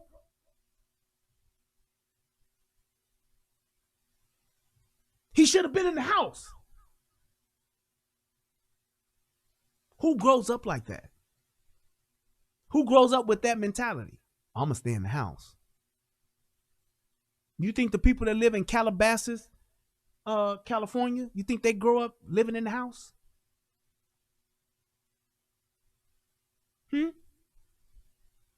What's that rich neighborhood in Baltimore? Is it Port George or something like that? I was going to say Port-au-Prince or Port George, something county. Somebody help me out. My Brandy, I know you should know. What's that rich neighborhood, that rich black neighborhood in Baltimore? I think it's George something county or something like that, or whatever it is. You think the people that grew up on the Gold Coast in Chicago, you think they grow up in the house? The people that live out in Bolingbrook, the people that live out in Prince George, thank you, there we go, Prince George. They grow up staying in the house, bro. They shouldn't have been around the people that should have been taking care of them, but they got people around that's protecting them. You think that's how they live? You think that's how they grow up? The people that live on the along the coast of Miami, in Florida, you think that's how they live? They be in the house, bro.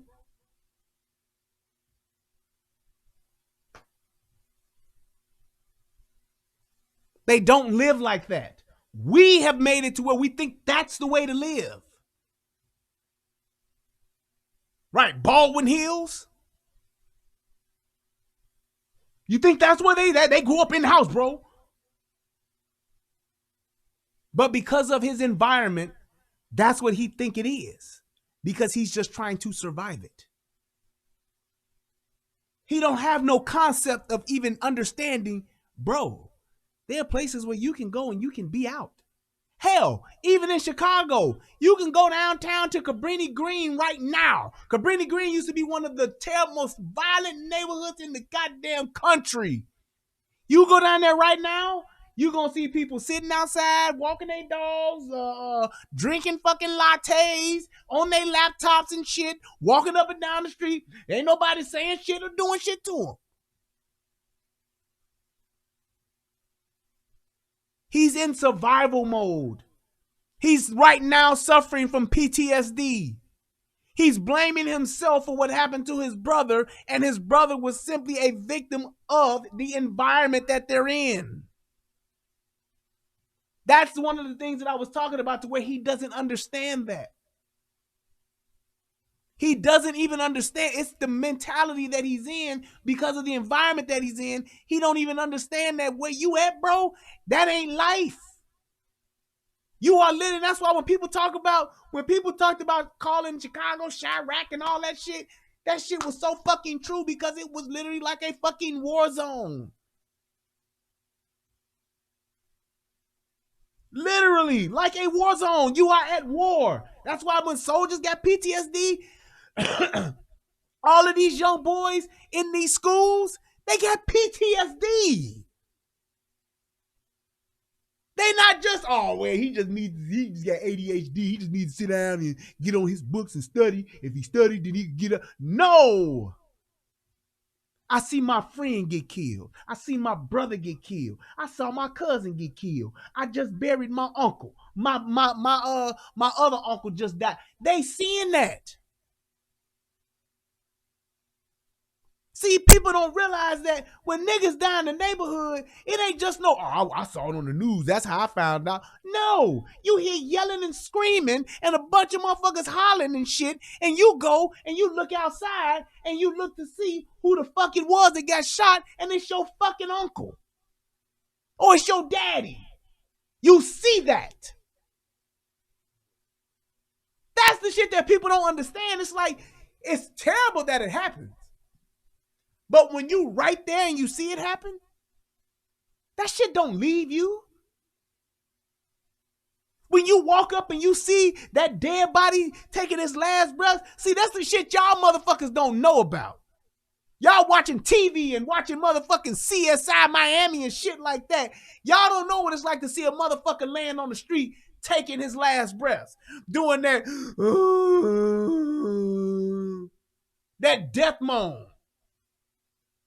Them heavy breaths.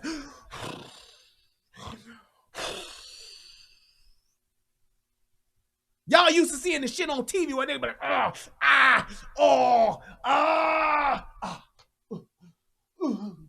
That's the shit y'all see on TV. That ain't what the fuck is really happening. When you see a motherfucker laying down and they motherfucking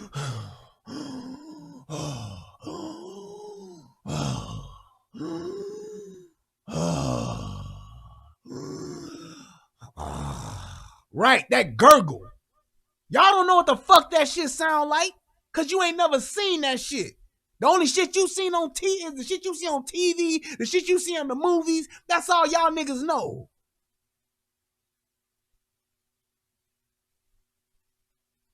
Then when you really see that shit happening and it's your fucking brother, when you see that shit really happening and it's your fucking uncle, when you see that shit really happening and it's your best fucking friend, that shit don't leave you.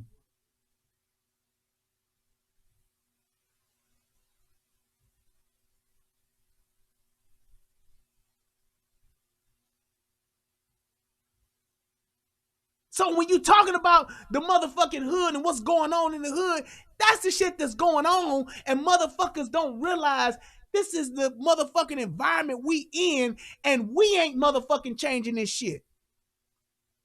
We just sitting back. We gotta put the guns down, y'all. We really do. We gotta put the guns down. We gotta come together. We gotta stop this, y'all. The only time a motherfucker wanna put guns down is when it's they kinfolks that's laying down. The only time. When it's your son that's dead, now let's put the guns down. When your cousin died, now let's put the guns down.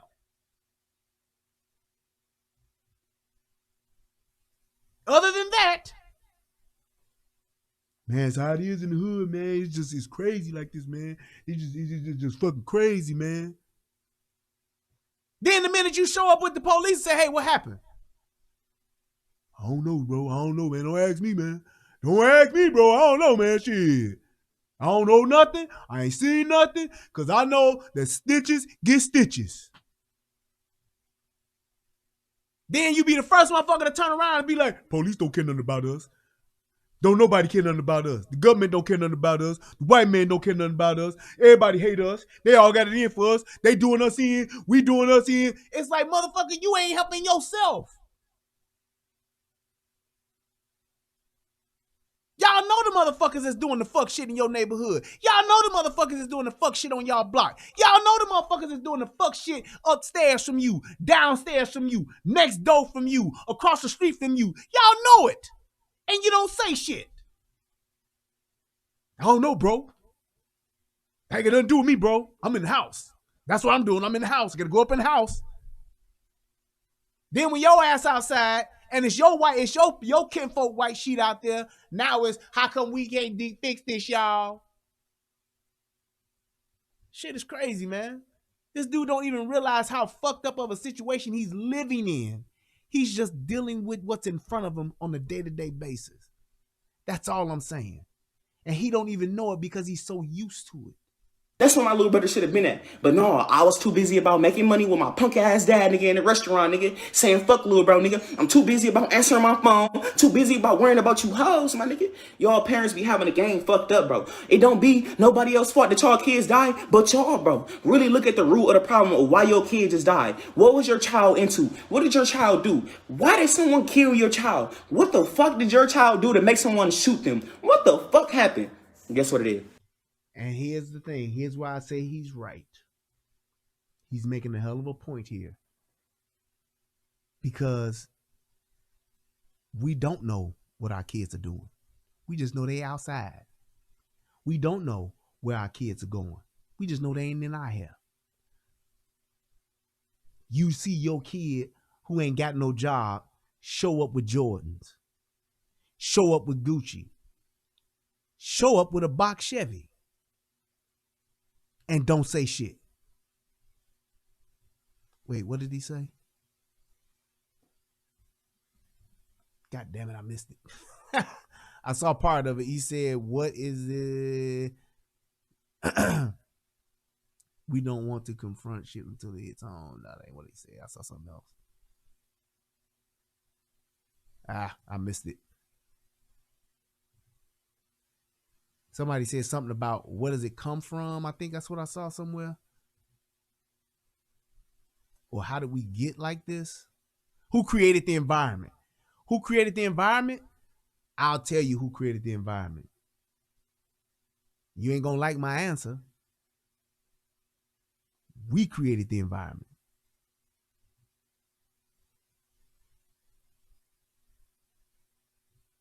When we chose to be cool like Superfly and sell dope and pimp hoes, we created the environment. When we chose to not have a man in the house because we get this check from the government if we keep this man out the house, we chose the environment. We created that environment.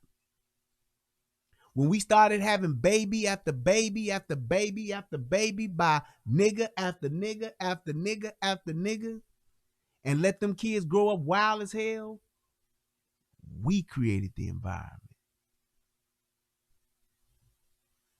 We took the gatekeepers out of our homes. When we decided to listen to motherfucking NWA, Too Short, Ice Cube,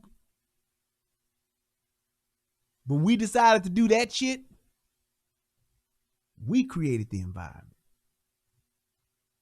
When we decided to motherfucking be the next Nino Brown, when we wanted to be the next motherfucking menace to society, when we wanted to look at all that shit and we wanted to cling to that shit because we didn't have no daddies in the house to tell us what it was, We created the environment.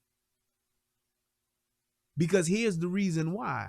All that shit that's going on right now in the neighborhood, we all know what it is. And we all know who's doing it. And we won't stop ourselves from destroying ourselves. The very same motherfuckers who talk about Black Lives Matter and I support Black Lives Matter, when you can clearly see in their mission statement they are totally against the patriarchy, that means they don't want the man in the house and head of the household. We creating the environment. When you hear these same motherfuckers talking about let's defund the police, fuck the police, and all that shit, meanwhile the niggas that's in the hood be the first niggas to call the police, we creating the environment. When we talk about some shit go down in our neighborhood and the police come and we ask questions and we say, hey, snitches get stitches. I ain't talking to the police. I ain't saying nothing to the police. We creating the environment. When you let your city officials and your city government keep you motherfuckers from even having guns to protect yourself, and you think that your Second Amendment right should be taken away because we don't need guns, because you don't know how to do research and understand what the Second Amendment does for you so that you can protect yourself and your family, we creating the environment. Because the last time I checked, ain't no thugs and no gangbangers or no criminals putting no guns down because there's a law. So the very same motherfuckers, and just like how you talk about fuck them pigs, be the same motherfuckers who won't go and police their own neighborhoods.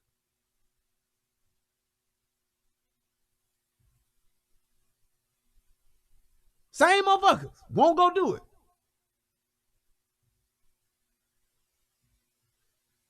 But I bet you somebody motherfucking come and they at your boy, at one of your family members' house and they call the police, you ain't gonna show up and say fuck the pigs then. Won't do that. You come home and all your shit gone out your house, who you gonna call? Police? Man, they stole all my shit. Who? I don't know, but they stole all my shit.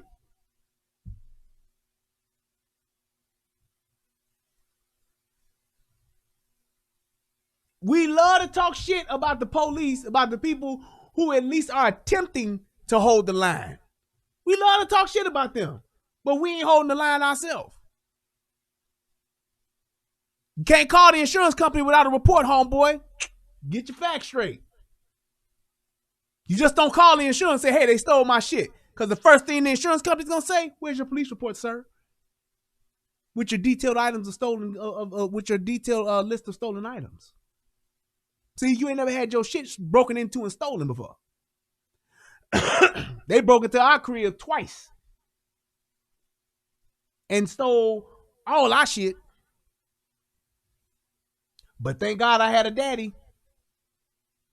And thank God I had a daddy who was on the police department. Went and got most of our shit back. At least the shit that wasn't broken. Mm-hmm. That's what the police do for you. Just saying. So that environment that we in, oh, please believe. You need to look in the mirror at that shit. That's our shit. The Pookies and the Ray Rays, the niggas that's trapping, them niggas we allow in our neighborhoods to do that shit. When was the last time a nigga went live, when nigga went on Facebook Live, nigga went on Instagram and called out the motherfuckers who was selling dope on their block? You niggas can coordinate and go find ways to go fucking loot for George Floyd, a nigga who you don't know. You can go do that shit, but you won't go live and call out the motherfucking dope man now, will you? You won't go live and talk about the motherfucking gangbangers now, will you? So that environment that we in is ours.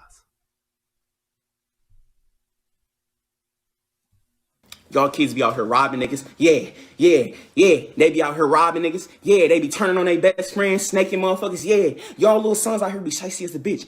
Y'all sons to be best friend with a nigga for forever. Get in high school and shit, then go over their house and then steal his mama car and his game and shit. Yeah, that's how you little niggas be. That's how you little niggas out here dying, bro. Exactly. He just said it. All these mamas that know they sons out here fucking terrorizing the goddamn neighborhood, don't say shit until it catch up with them and they stretched out. Once they stretched out, now it's, oh, Lord Jesus, Lord, no, not my baby, not my baby. Ma'am, your baby was just shooting a nigga the other day. Your baby is the one with the chopper. I saw a video last week and I couldn't do the video. I saw a video last week where motherfuckers are sitting at a stoplight and they're filming live a car that's in front of them. Two dudes get out of the car, run up to the car that's like two cars ahead of them, and unload, just let loose. Broad daylight.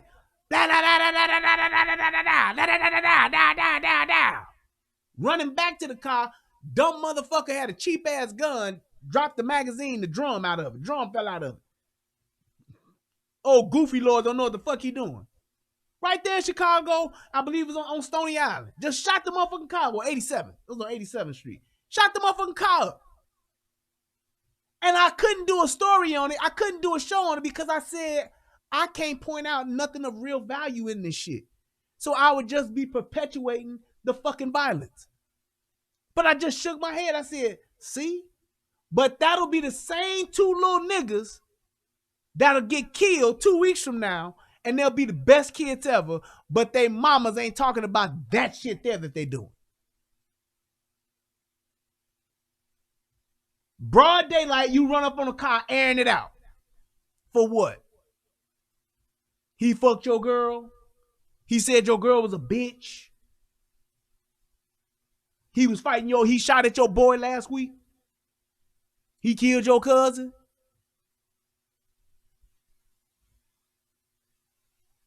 It is what it is. Here's the thing, Calvin. You said, Brian, you act like people who snitch will be protected when we know they won't be protected at all. You know why? Because protected by who? Let me lead you down this road real quick. Protected by who, Calvin? Who should protect the people that tell the police what's happening?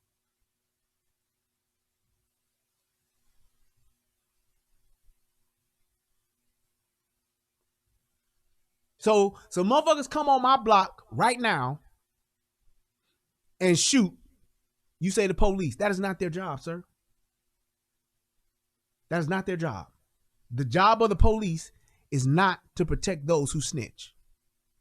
The job of the police, and the reason why I'm gonna go down this road because it's so important. Because this is what so many of us don't understand and don't know as to be true and factual. The job of the police is not to protect you. The job of the police is not to protect snitches. The job of the police is not to protect the community.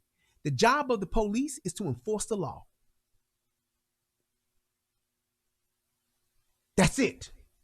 All that other shit that you've been told in the movies, protect and serve and protect, all that shit is a fucking lie.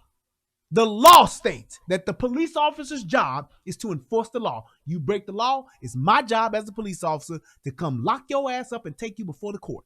That's it. That's my job. Now, if in the event of me enforcing the law, you do some fuck shit, then yes, I have measures that I get to take and authority that I am granted in order to make sure that I'm able to do that job.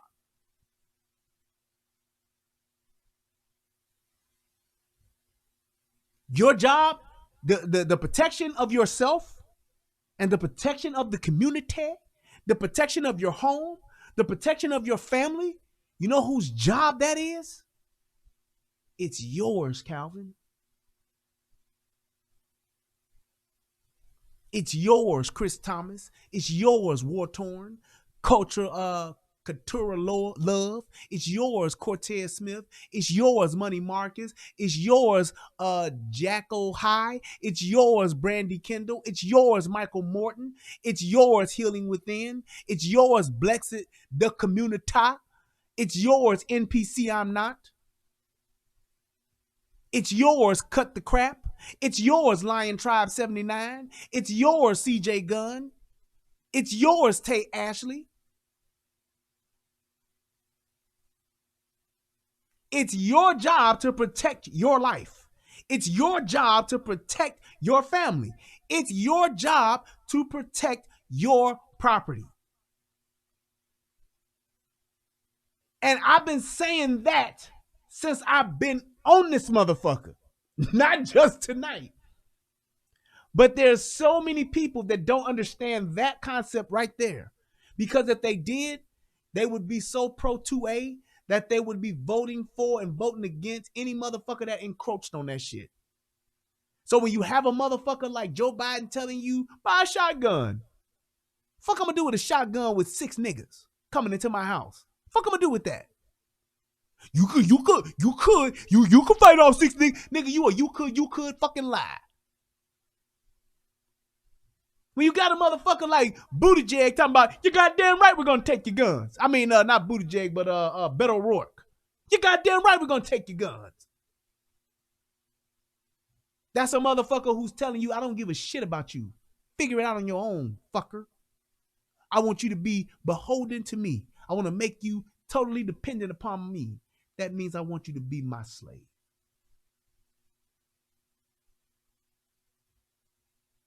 He says, if you live in Chicago where owning a gun is so hard to do for a law-abiding citizen, get a knife. If you live in Chicago, you can get a gun now. However, what you should do in Chicago is start voting in motherfuckers who actually are pro 2A.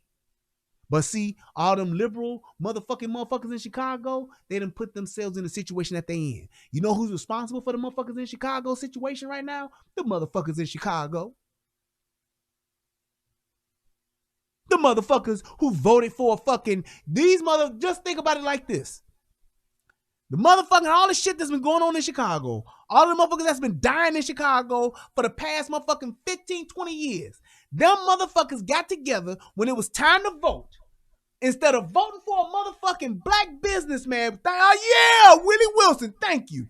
Instead of voting for a black businessman, Willie Wilson, born and raised in Chicago, don't do shit but help the fucking communities in Chicago, taking his own money and putting it into certain areas of Chicago.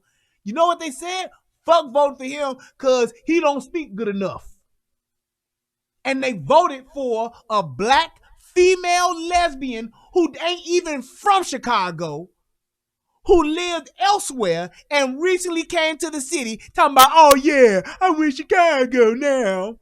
And look at what this bitch has done to the city right now.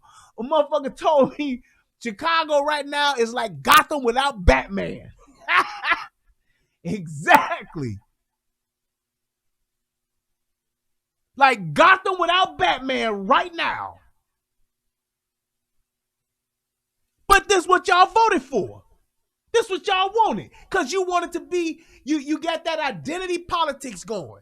We got a black female, she a lesbian, and she for us. Right.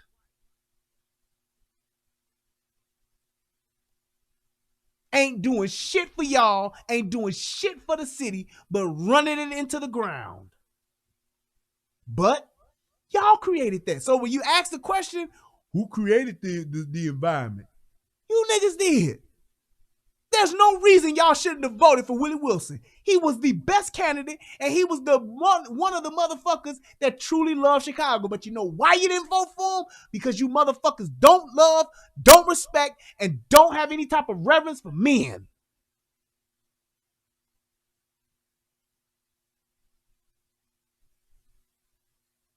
You don't. You don't have no you don't have no respect for men. That man, Willie Wilson, been in that city and has been known around that city for fucking ages. Why not give him a shot? You saw what the fuck Rahm Emanuel did. He came in and shitted all over the city. Why wouldn't you give it to somebody who's from the land, who's from the go?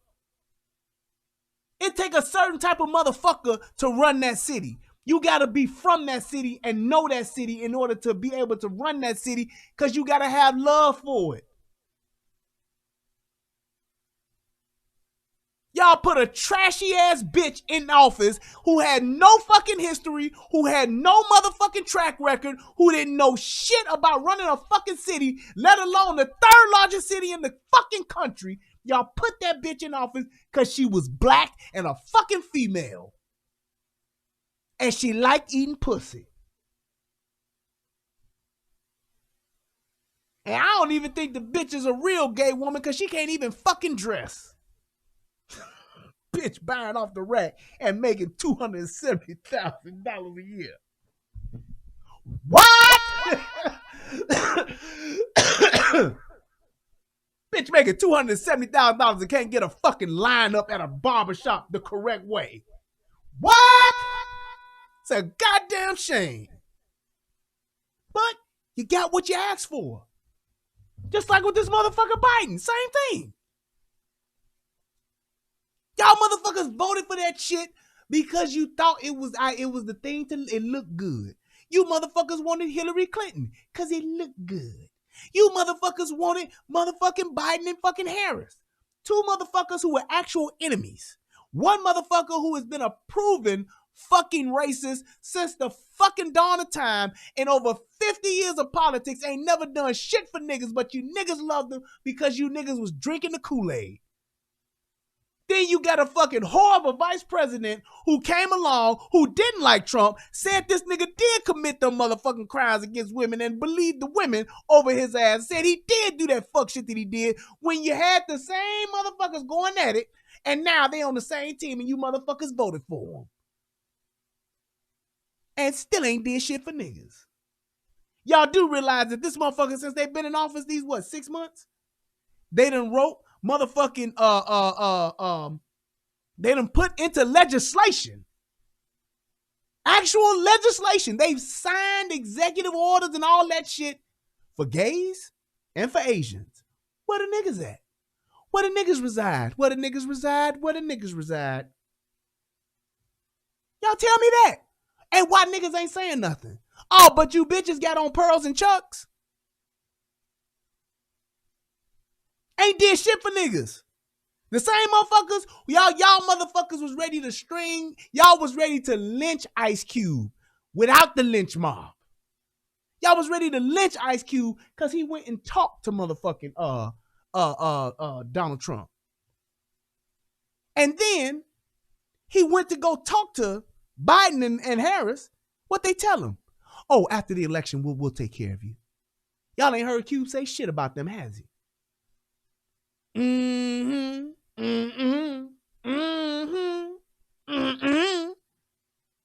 y'all niggas ain't asking about shit. You quiet and you sitting there because you don't want to fucking admit that you wrong. You double downing for this stupid motherfuckers that ain't doing shit for you. You're quiet now. You got kids on suicide watch at the fucking border, 2-year-olds left on the side of the fucking road at the border, but y'all ain't putting that on the president. Y'all ain't putting that on the vice president. Y'all ain't got shit, ain't none of that on none of y'all timelines, is it? That's just what it is. You vote for fuck shit, then when shit get even worse than what it is, you sit back and say nothing, and all you can do is cry about it. We gotta do better, y'all. We gotta get together. We gotta do this.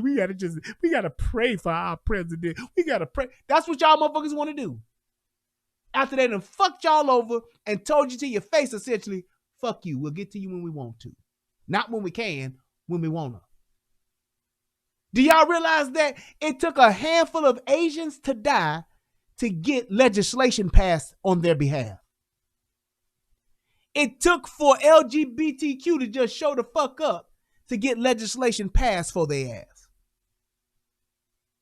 47 niggas dying in motherfucking one weekend in Chicago. Nothing. Week after that, 37. Week after that, 67. Week after that, 104. Week after that, 32. Week after that, 58. Any number over 30. That's all you got to quote. And it's a number that didn't happen in Chicago over a weekend with niggas getting shot and niggas dying. 1 month, 20 kids under the age of 17 dead. No legislation. No special task force. Nothing but some balloons. Not even Black Lives Matter showed up. 20 kids in Chicago in 1 month got killed, as my young brother would say here. He killed them. You niggas said nothing. You just stood around, shook your heads, and kept it moving. Lori Lightfoot told you, well, you know the violence picks up when it gets hot in Chicago.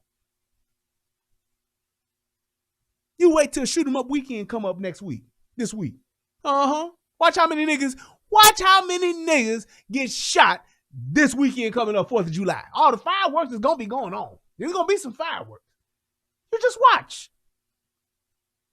And niggas still ain't going to say nothing. Do you realize that y'all niggas could call for this bitch to get removed out of office? And you won't. Y'all going to let this bitch keep fucking it up, and fucking it up. That's what we do. So when we talking about the environment, we're talking about it ain't the white man, it ain't the systematic racism, it ain't the, it's the community. I mean, it's the white man and it's the oppression of the black man nope. It's niggas letting the fuck shit happen in their community in front of their very eyes and they don't do shit about it.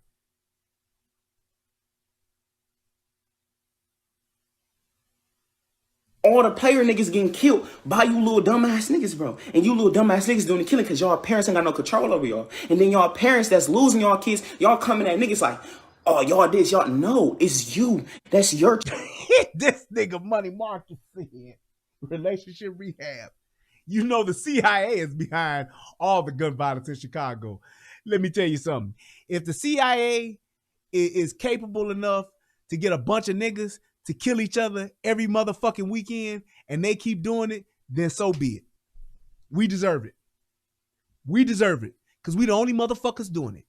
When was the last time you seen 32 motherfucking Indians get killed in a weekend in Chicago? When was the last time you seen 47 white folks get shot and killed in a trailer park in Pilsen? In Posen. When was the last time you seen 78 Mexicans shot over the weekend in over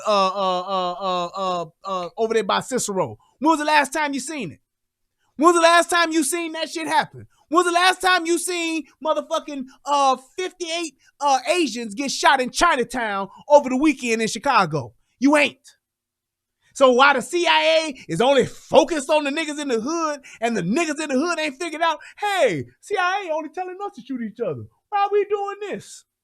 Why you do this to us? Then I ain't trying to hear that shit. So if there is a conspiracy to where the CIA is programming all these niggas to kill themselves week after week after week after week, and we dumb enough to do it week after week after week after week, then I guess they got a good plan going. It's just like when niggas say, you know they put the dope in the neighborhoods. Yeah, nigga, and we the ones that's cutting it up and cooking it up and selling it. Fuck you talking about? Do you know if a nigga, I'm gonna tell you right now, if I went to my front door and there was a kilo of cocaine sitting at the front door, I could rock it up and sell it in my own neighborhood, or I could find somebody who want to buy a kilo of dope and get at least 17.5. But I have a choice to make. That's the point I'm making. I can either become a dope man, I can turn it into the police. I can flush it down the toilet.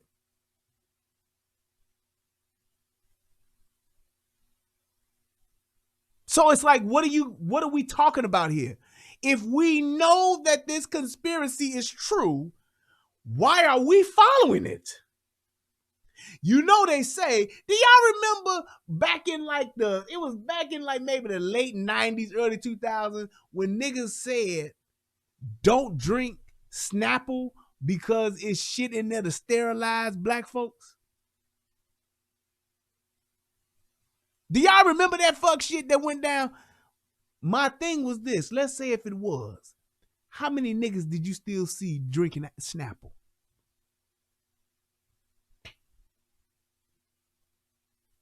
How many niggas were still drinking the shit?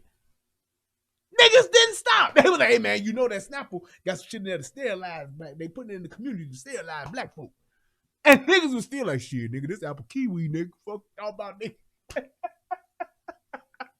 Niggas want to try to hear that shit. They like, fuck that. I'm drinking this shit. This is my shit.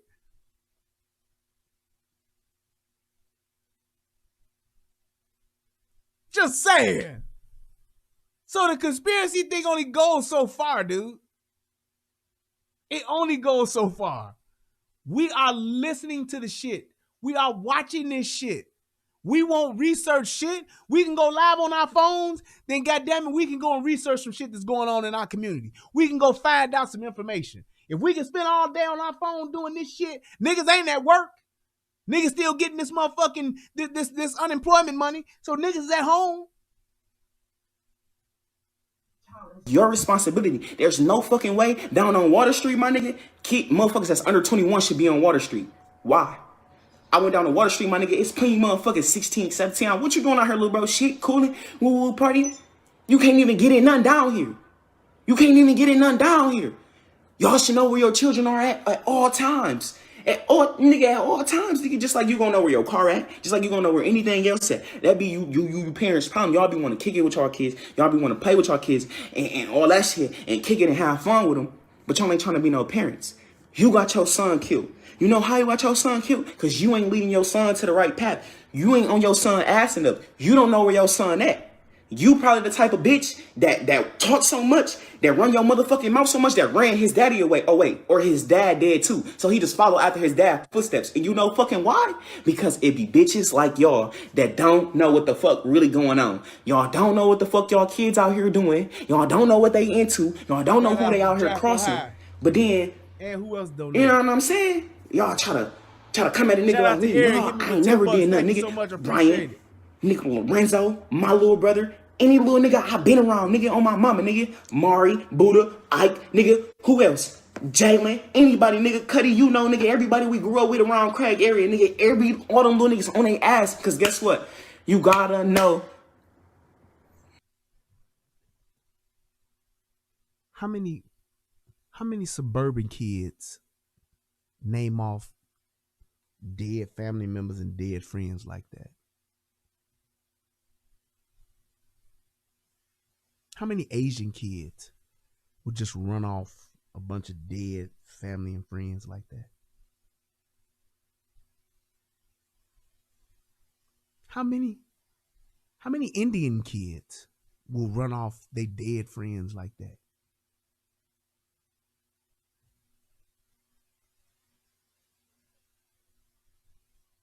How many?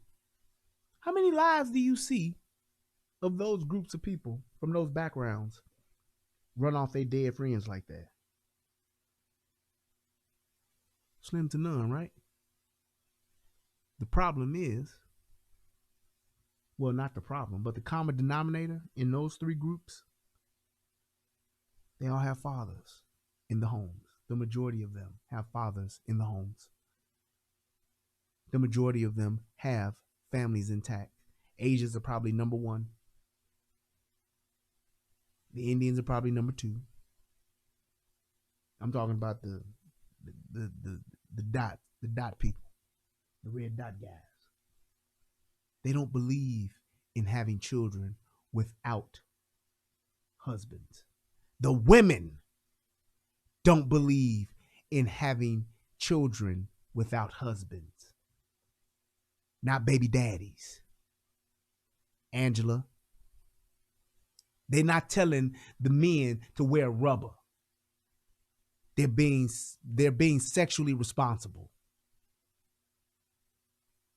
The Asians are not telling their men to wear rubbers. The Asian women aren't blaming the men and saying, y'all got to be the ones to wear rubbers. You know, you got to be careful where you plant your seed. They're not doing that because they have the expectation already set. That's why you won't see an Asian woman with 3 kids by 3 different men. You won't see it. You won't see a Vietnamese woman with 3 different babies by 3 different men. You won't see it. You won't see an Indian woman with 4 different kids by 3 different men. You won't see it.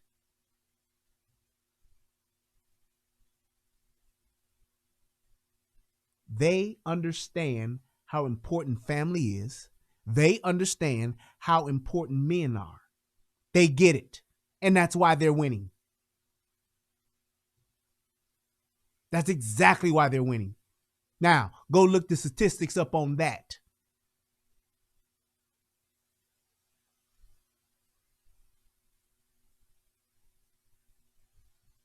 When you're talking about being married, when you're talking about being in stable household with mothers and fathers, Asians are number one at that shit.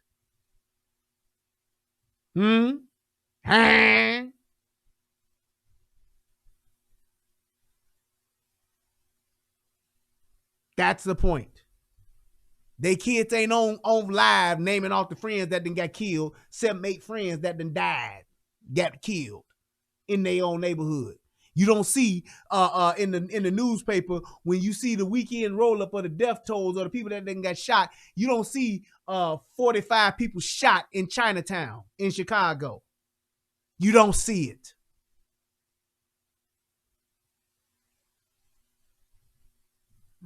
You don't got a control over a 12. No bullshit, bro. These kids be out here doing whatever the fuck they want to do, bro. Running free, my nigga. These kids be out here running free. And that's why they out here dying, bro. That is why they out here dying. You can't get mad at nobody that your kids dead. Now, I had to, when Lil Bro died, bro, I was mad at the world. Nigga, I still be mad at the world. Nigga, I be pissed off. Nigga, I be pissed the fuck off. But guess what? I can't be mad. Because you know why? Lil Bro was somewhere that he should not have been. He was an innocent person in the wrong place at the wrong time, nigga. Wrong place, wrong time. It happens all That's environment. the time, nigga.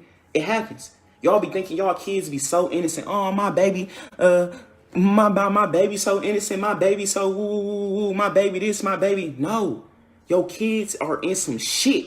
Your kids be in shit, and you don't know where the fuck your kids at. Cause you know why? You sit on another nigga dick. Boom. You smoking or you busy out with your little hoes having fun with them. And y'all. You see, he didn't say you out in school getting your master's. You see, he didn't say you in school getting your bachelor's. You see, he didn't say you in school getting your PhD. You see, he didn't say you getting your double master's. You see, he didn't say you graduating summa cum laude. He named exactly what the women are doing in his neighborhood. He didn't say shit about school, did he? He didn't say shit about no bitches graduating, did he? Nope. Sure in the fuck didn't. She said because they wear rubbers in our community don't. God damn. God damn.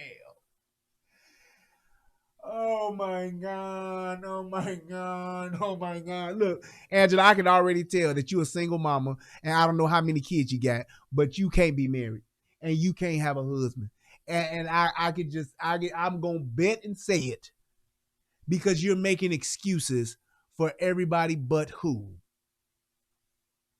The black men got to be the ones to wear the protection. The black men got to know. They need to understand what's important. Asians ain't fucking rampant like everybody else is. They understand what family is. They understand responsibility. Yes, they having sex. Yes, black folks are having sex. We just irresponsible.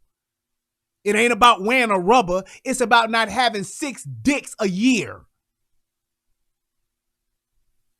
That's what it is. It's about them with them girls, them Asian girls that are having sex. Yeah, they are having sex, but they having sex with who? Their boyfriends. They're having sex with the guy that they're probably gonna fucking marry. For the ones that do, the majority of them aren't, because it's frowned upon to not be a virgin when you get married in those families, in those communities. They don't play that shit.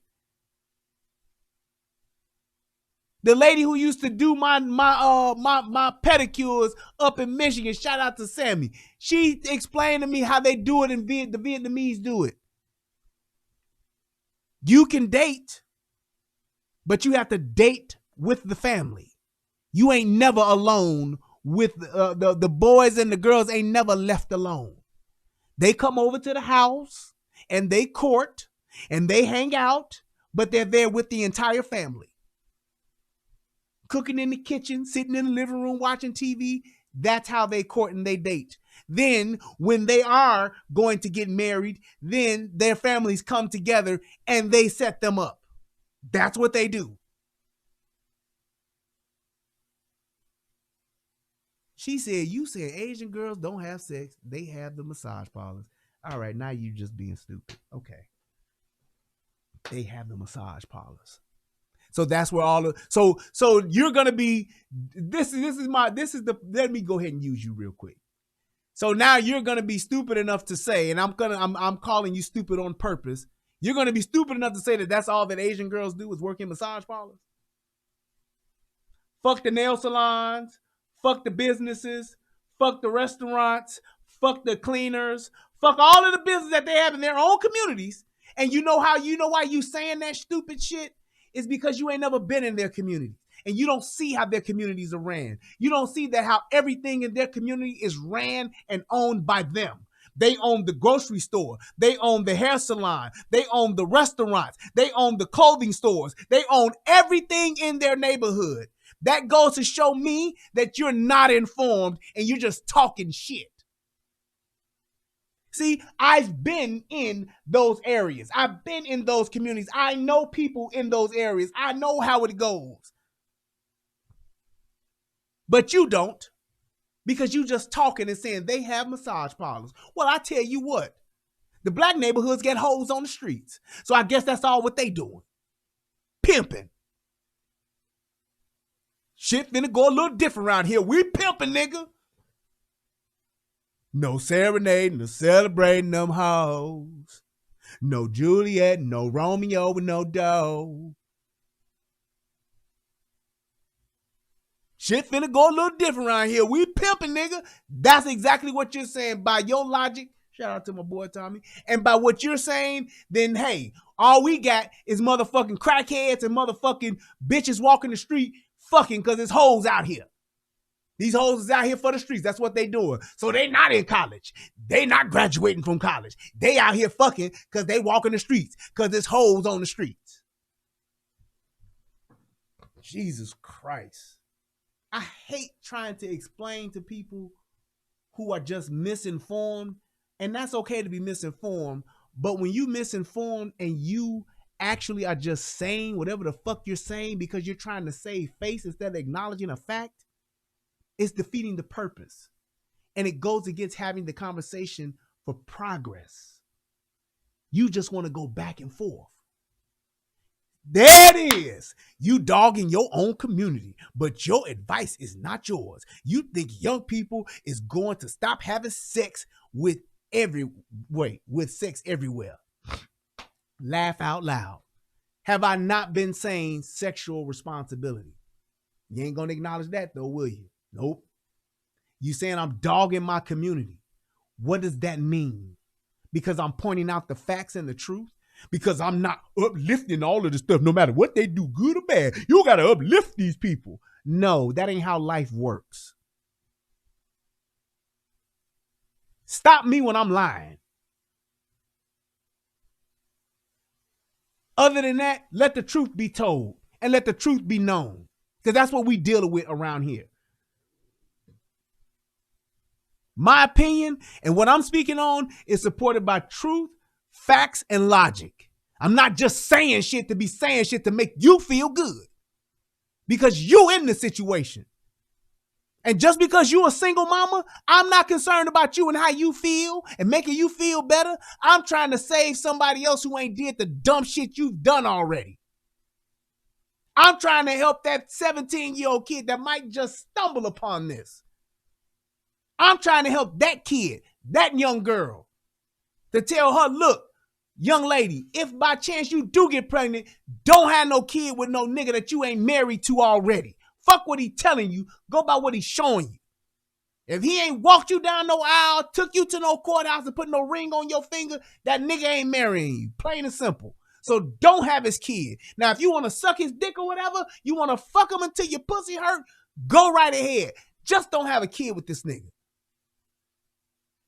Because I'm not concerned about a motherfucker who's already doing the stupid shit. Because the motherfucker who's already doing the stupid shit, you got less of a chance of that motherfucker understanding. You 3 or 4 kids by 3 or 4 different niggas already in. Ain't no point in trying to save you.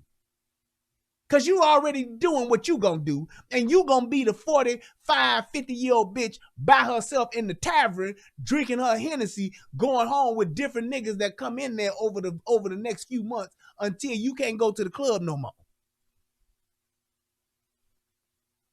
Plain and simple. It ain't using protection first. I'm not talking about contraception. I'm not talking about contraceptives.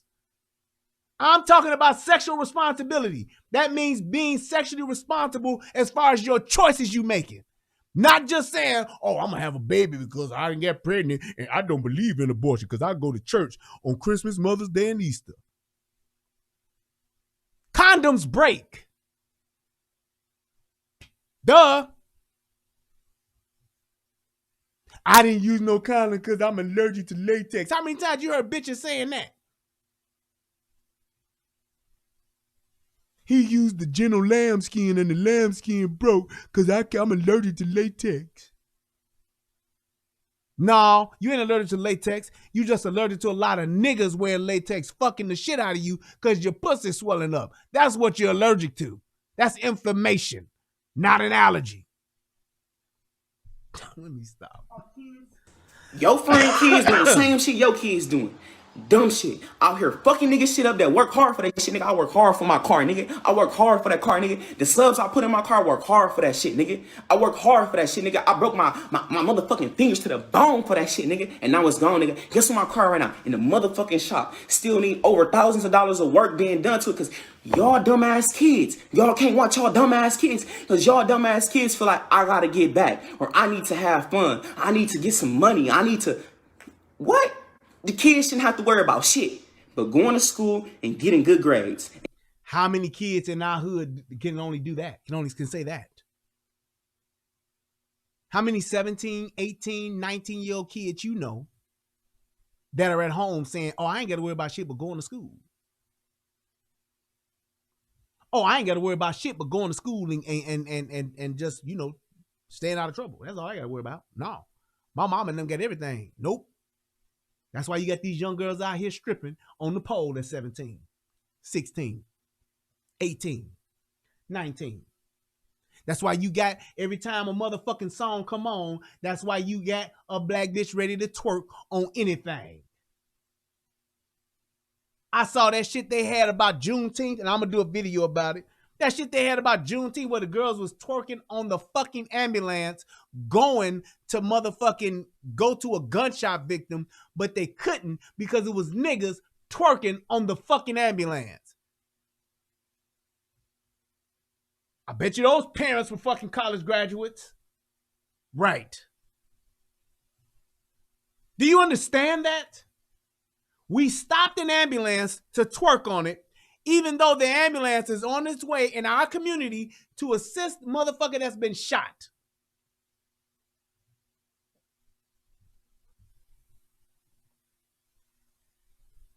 See that happening in the white neighborhood? Fucking police car in Chicago. SUV. In the neighborhood patrolling. Niggas get on it and start twerking. Literally on top of the vehicle. Twerking as it's trying to drive out of the neighborhood. But ain't nobody talking about that shit now, are we? And we can't do that now. Kids can't do that now. Motherfuckers can't just go to school and get good grades now. It ain't that no more. A motherfucker got to worry about, all right, I got to shake back. Because I'm going to school and I'm bummy.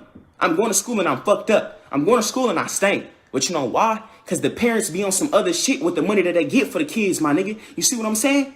They be on some, you ain't taking care of your priorities at home with your kids. Now your kids going out into the outside world, seeing things that they want, these desires, you see what I'm saying? And these temptations, they seeing these desires and these temptations that they want out here in the world. So they gonna go try to get the motherfucking the desires and temptations. They gonna.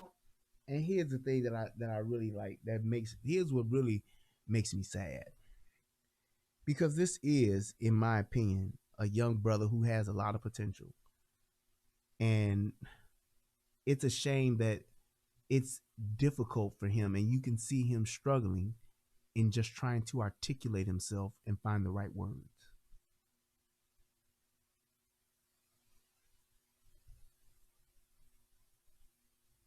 And these are women-raised men.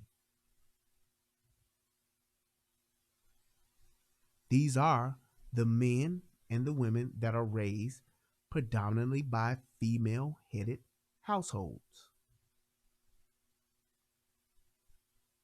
And I'm sure his mother speaks just like him, if not worse.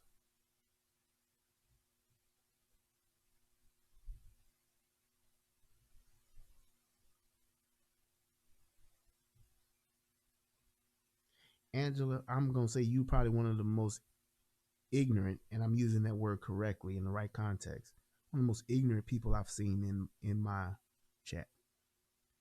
You said, so you saying that it is the girl / black woman responsibility if she get pregnant, and that is why boys, black men, don't take care of their kids. This is what's wrong with niggas. This is what's wrong with niggas. The fact that you don't even have yourself. You don't even understand the concept of what a traditional patriarchal family dynamic means and what it stands for and what it does. That's why you're focused on just the sex part and just the teenagers getting pregnant, just the women getting pregnant. All you focused on is the having sex part because you've been oversexed as well. You don't even understand what a family dynamic does, what a traditional household does, and what it means. You don't understand the dynamics of it because you've never been in it and you've never been exposed to it. That's my problem. That's what niggas don't understand. You so focused on just the fucking part and who's responsible for the kids that you don't even understand what a two-parent household does for young girls and young boys. You don't even understand the concept of the sexual responsibility piece because you're only talking about rubbers and sex. Just wear the rubbers. That's all you got to do. Just wear the rubbers when you're having sex and everything will be all right. You're so ignorant to what a family dynamic does and the impact of fucking parents that are married that it's almost fucking sickening. It's saddening that because you, unfortunately, it's how most niggas think. They don't understand what the root of the problem is. And I was saying it from the very beginning of the show. But all you can say is stupid ass hot words. That's weak. That's a weak approach. Where are the numbers on this? Can you point me to the numbers? I don't need to point you to no fucking numbers when I can see how many niggas are dying in my own city. The numbers are in the fucking Sun-Times, the Tribune. Look it up if you don't know. Don't tax me with showing your ass the fucking numbers. I've done it on my show before. Understand what it means and what the power of a father is and what a father does, then you wouldn't have half the questions you've asked throughout this whole damn thing. Because to your point, wearing the rubbers and putting on condoms is what they need to do. Yeah, bitch, but if a fucking father ain't at home, why the fuck would I listen to my mama about me and sexuality? What the fuck is my mama gonna teach me about fucking at 17? Do I even have the conversation about sex with my mama? Is that fucking the natural order of things? Is that the comfortable thing you want? Do I want my mama showing me how to put on a fucking rubber? You motherfuckers are so stupid because you are just so focused on the stupid part of shit and the sexual part of shit. You can't even broaden your fucking mind to even look at the overall bigger picture.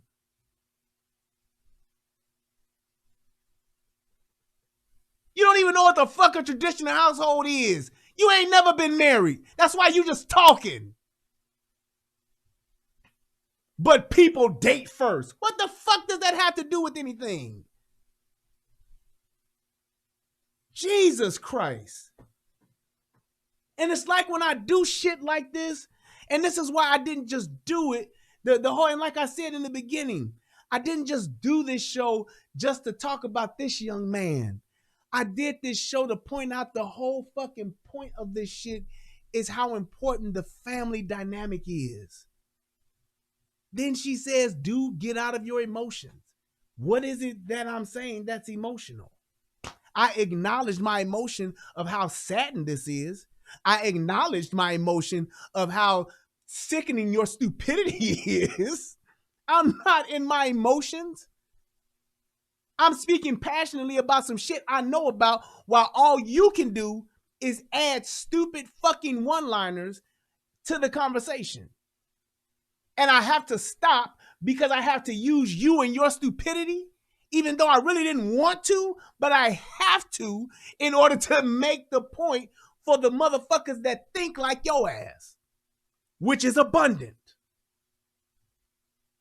So I'm not in my emotions. I'm actually in my shit right now. I'm actually doing my thug thistle right now. Because you don't understand, I'm okay with that. You can be the dumb motherfucker that's left in the purge. I'm not trying to help you.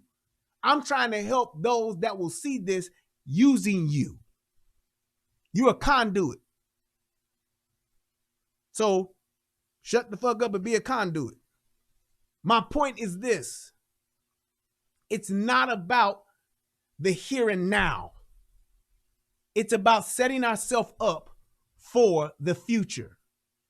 Like it or not, there are some people like Angela that just won't fucking get it. And I feel sorry for her son. But I want to say this so that somebody who's not in her situation, who hasn't done the dumb shit she's done, to not make that mistake and to not just say, oh, I'm going to wait until I get grown if I have my first baby. No, I want them to say, I want to get married first.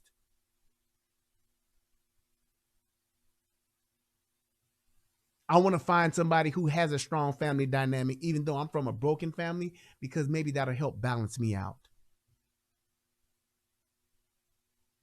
Calvin said, Brian, if you were this young man, what would you do to change your mindset and your life for better outcomes? It's very little he can do, and that's the reality of this. Because he don't have a coach. He don't have a leader. He doesn't have proper guidance, which gets back to my main point of why it's so important to have a father, why it's so important to have a family dynamic to where you have a mother and a father that are married in the same household so that you can learn from both parents instead of just one. Especially when you have one that is not very smart, not making good choices, and you can see that by the son she's already raised. This is an Angela 1.0 or 2.0. Who's just telling him, you got your dick burnt, huh? I bet you wear rubber next time. Y'all here in them streets, done call the case. Got the feds kicking in my back door. I bet you learn next time. Hopefully you'll get off with this lawyer we get for you. Other than that, that's your ass, nigga. You gonna sit on down.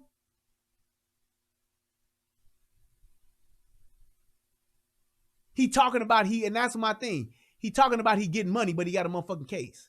How's he getting money and he got a fucking case? If the feds are at his door, you know this nigga doing some illegal shit. So his mama don't even know what the fuck he doing. His mama know that he out there in them streets, but she don't even know. But I bet you she telling him, you better put a rubber on so you don't get your dick burned next time. And if it was a girl, she'd be telling her, thank you, Vin. She'd be telling her, girl, you better get that plan B. And it might cost them their life. It might cost your daughter to get hooked on coke. It might cost your daughter to start selling pussy. It might cost your son to get hooked on crack. It might start causing him to be a killer. It might cause him to be a robber. It might cause him to be gay. You never know. Y'all parents don't be giving enough love at home with y'all kids, and then when these little motherfuckers die or in jail, y'all be swearing up and down, my kid was an angel. My baby was an angel. My baby didn't do this. My baby didn't do that. Like, you as a mother, and I know you on my live, Lorenzo, mama, I don't even know your name, but I'm sorry that your son died, Miss Lady, and I'm sorry if you feel like I played your son or I robbed your son, but I'm trying to tell you now, I ain't had shit to do with whatever the fuck happened to your son or whatever, but all I know is your son was trying to get something from me to hurt somebody else that I watched grew up, and I told the little nigga, like, no, get out of my car, go in the store, go get some blunts. Nigga went in the store, get some blunts, I was gone by the time he came back out, and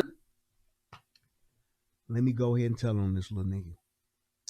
So if he just said, because he just told on himself, if he just said, your son was trying to get something from me so he can go hurt somebody else that he know, what does that tell you? That this nigga either is the plug for the illegal guns, or he just got illegal guns that he sell, or he know the plug. He either is the plug or he know the plug. He close. He's close enough to where this nigga was coming to him to kill somebody that he know. Somebody that he knows is coming to him to kill somebody else that he know. That means you heavy in the game to where you either know the plug and got the connect, or you are the plug and you are the connect. That's just what it is. You either the man or you the man sitting next to the man. Or the man sitting next to the man, sitting next to the goddamn man. Never talk to your son again. Next time I heard about your son, he was dead. And that's not my fault. Your son, I try to repeatedly over and over and over and over and over and over and over and over and over and over and over and over so many times. I try to get your son to come to the boxing gym with me. I try to get all these little niggas to come to karate with me. Yes, I still be doing karate. I try to get these little niggas to come to karate. I try to get these little niggas to come to the boxing gym. I try to get these little niggas to come to the basketball court. I try to get these little niggas to do a lot of shit, but they won't do it, bro. These little niggas won't do it because they worried about shaking back. They don't know what having fun is no more. They worried about shaking back, making money, because you know why? Y'all parents. Y'all poor parenting, bro. Y'all not parenting y'all kids. Y'all not taking care of your kids, my nigga. Y'all not making sure your kids going to school looking decent and decently fed, my nigga. Y'all leaving y'all kids out here just like, what the fuck, bro? And that's really what it is, bro. So a nigga out here that work hard for that shit like me, shit, I work hard for mine, yeah. I work hard for mine. I work hard, and I know it's some niggas out here that work a motherfucking 9 to 5 for theirs, and then it's a son like yours that's really getting what he want from you, but it's gonna try to go take from a nigga like that's working real hard, and then fuck around and lose his life. You see what I'm saying? And then it's a parent like you that's still gonna try to go and make everybody else the problem as to why their child got killed.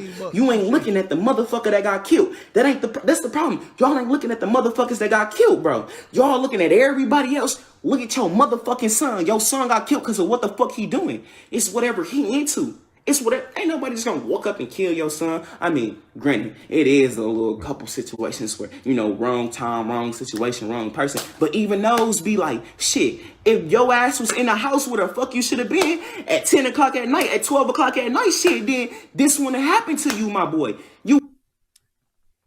I'm gonna go ahead and wrap this up, because what he's saying is this. And here's where like I said, the whole part about him not being able to articulate himself very well. And I get it, just because he's young and just not well educated, but he's street smart and he knows what's going on.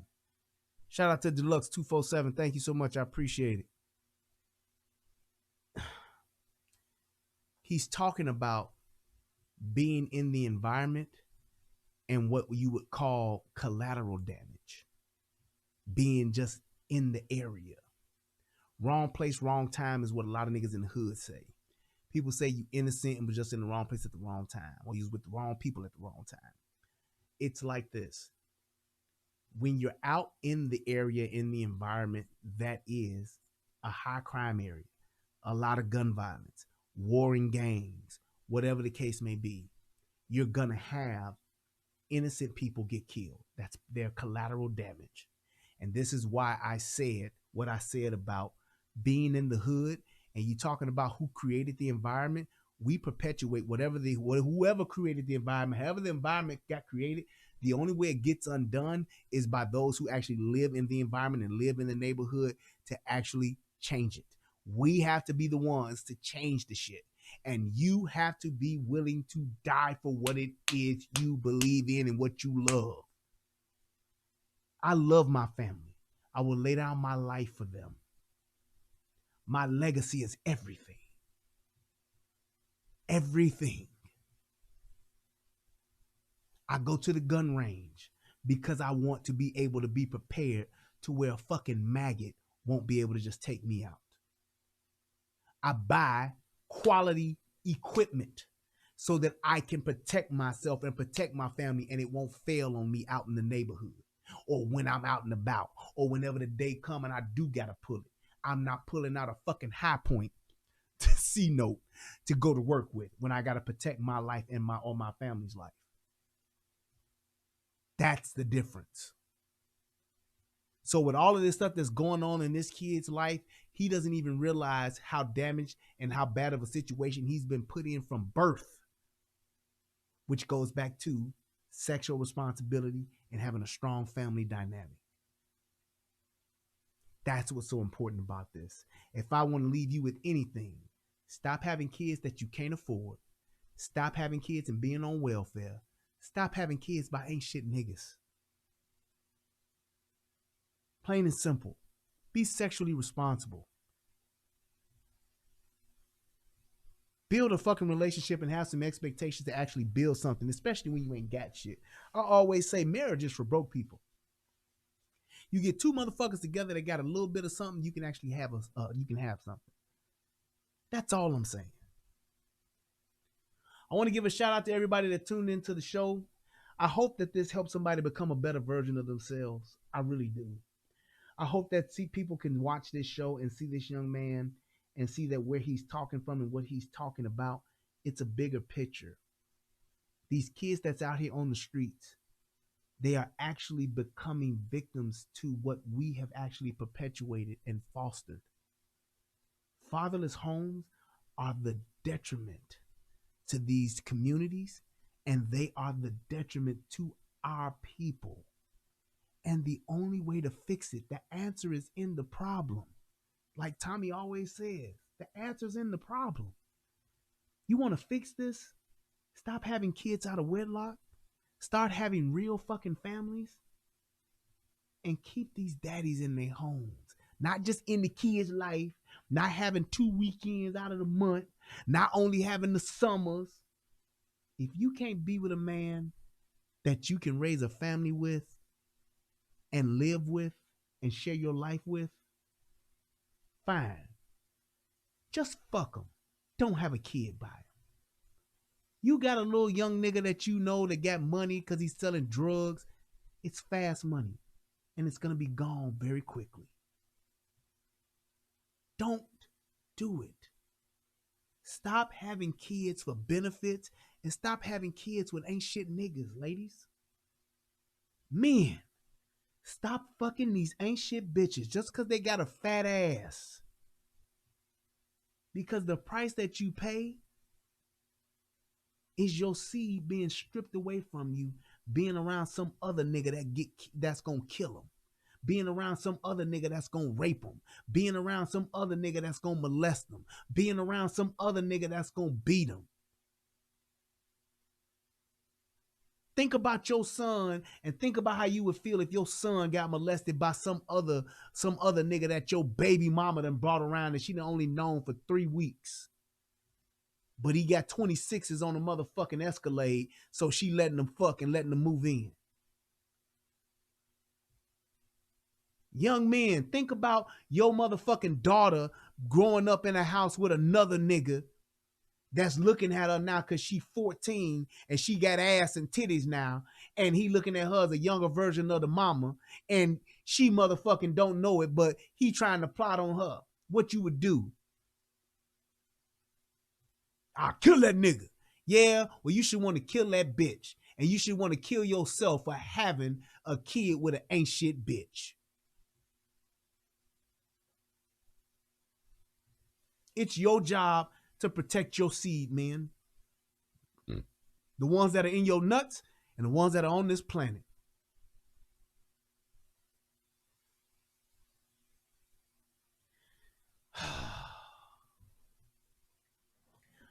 Thank you guys so much. I appreciate everybody that stopped by. Thank you for clicking the like button, clicking the subscribe button. And I wish that I could, you know what, Angela? And I wish I could actually have a conversation with you. And I'm gonna give them, let me do what I'm supposed to do. Angela, I'm gonna give you the invitation to where if you want to have a conversation with me on the show, send me an email. Somebody please post my email up in the chat. Send me an email and we can set something up. If you really want to have a conversation, if you truly believe that your point of view is really that, if you think that your point of view is really, if you believe in it to the point where you think that you're right, I open the opportunity to have a conversation with you. I really do. And that's all I can really say about that. Thank you guys for stopping by. I appreciate y'all. Y'all have a good night. Until next time, peace, and I'm out. And you know what? I really tried to tolerate you, Sean, but you're doing too much, man. So now you must go. Just won't stop. All right, y'all. Thank y'all so much. Peace. What's going on, everybody out there in the internet world? It's me, Brian Redmond, also known as the Relationship Rehab. And I need you to do two things. What are those two things? Subscribing to both my channels. I need you to go to the Relationship Rehab, subscribe to that channel, and then I need you to go to United Guns of America and go to that channel. Now you may be asking, why would I do that, Brian? Because it's two of the hottest channels on the internet. Come over there, give me your thoughts, give me your opinions, have conversations, because that's what it's all about. We talk about some of everything: politics, relationships, guns, law enforcement, community stuff. Anything that's happening, I'm willing to have a conversation about it, so come on over. You don't got nothing else to lose, and you ain't got nothing else to do. So come to my channel, subscribe ASAP, and join in on the fun. Twice the entertainment, 2 channels, twice the fun. Come on and have a funky good time with your boy. Peace, and I'm out.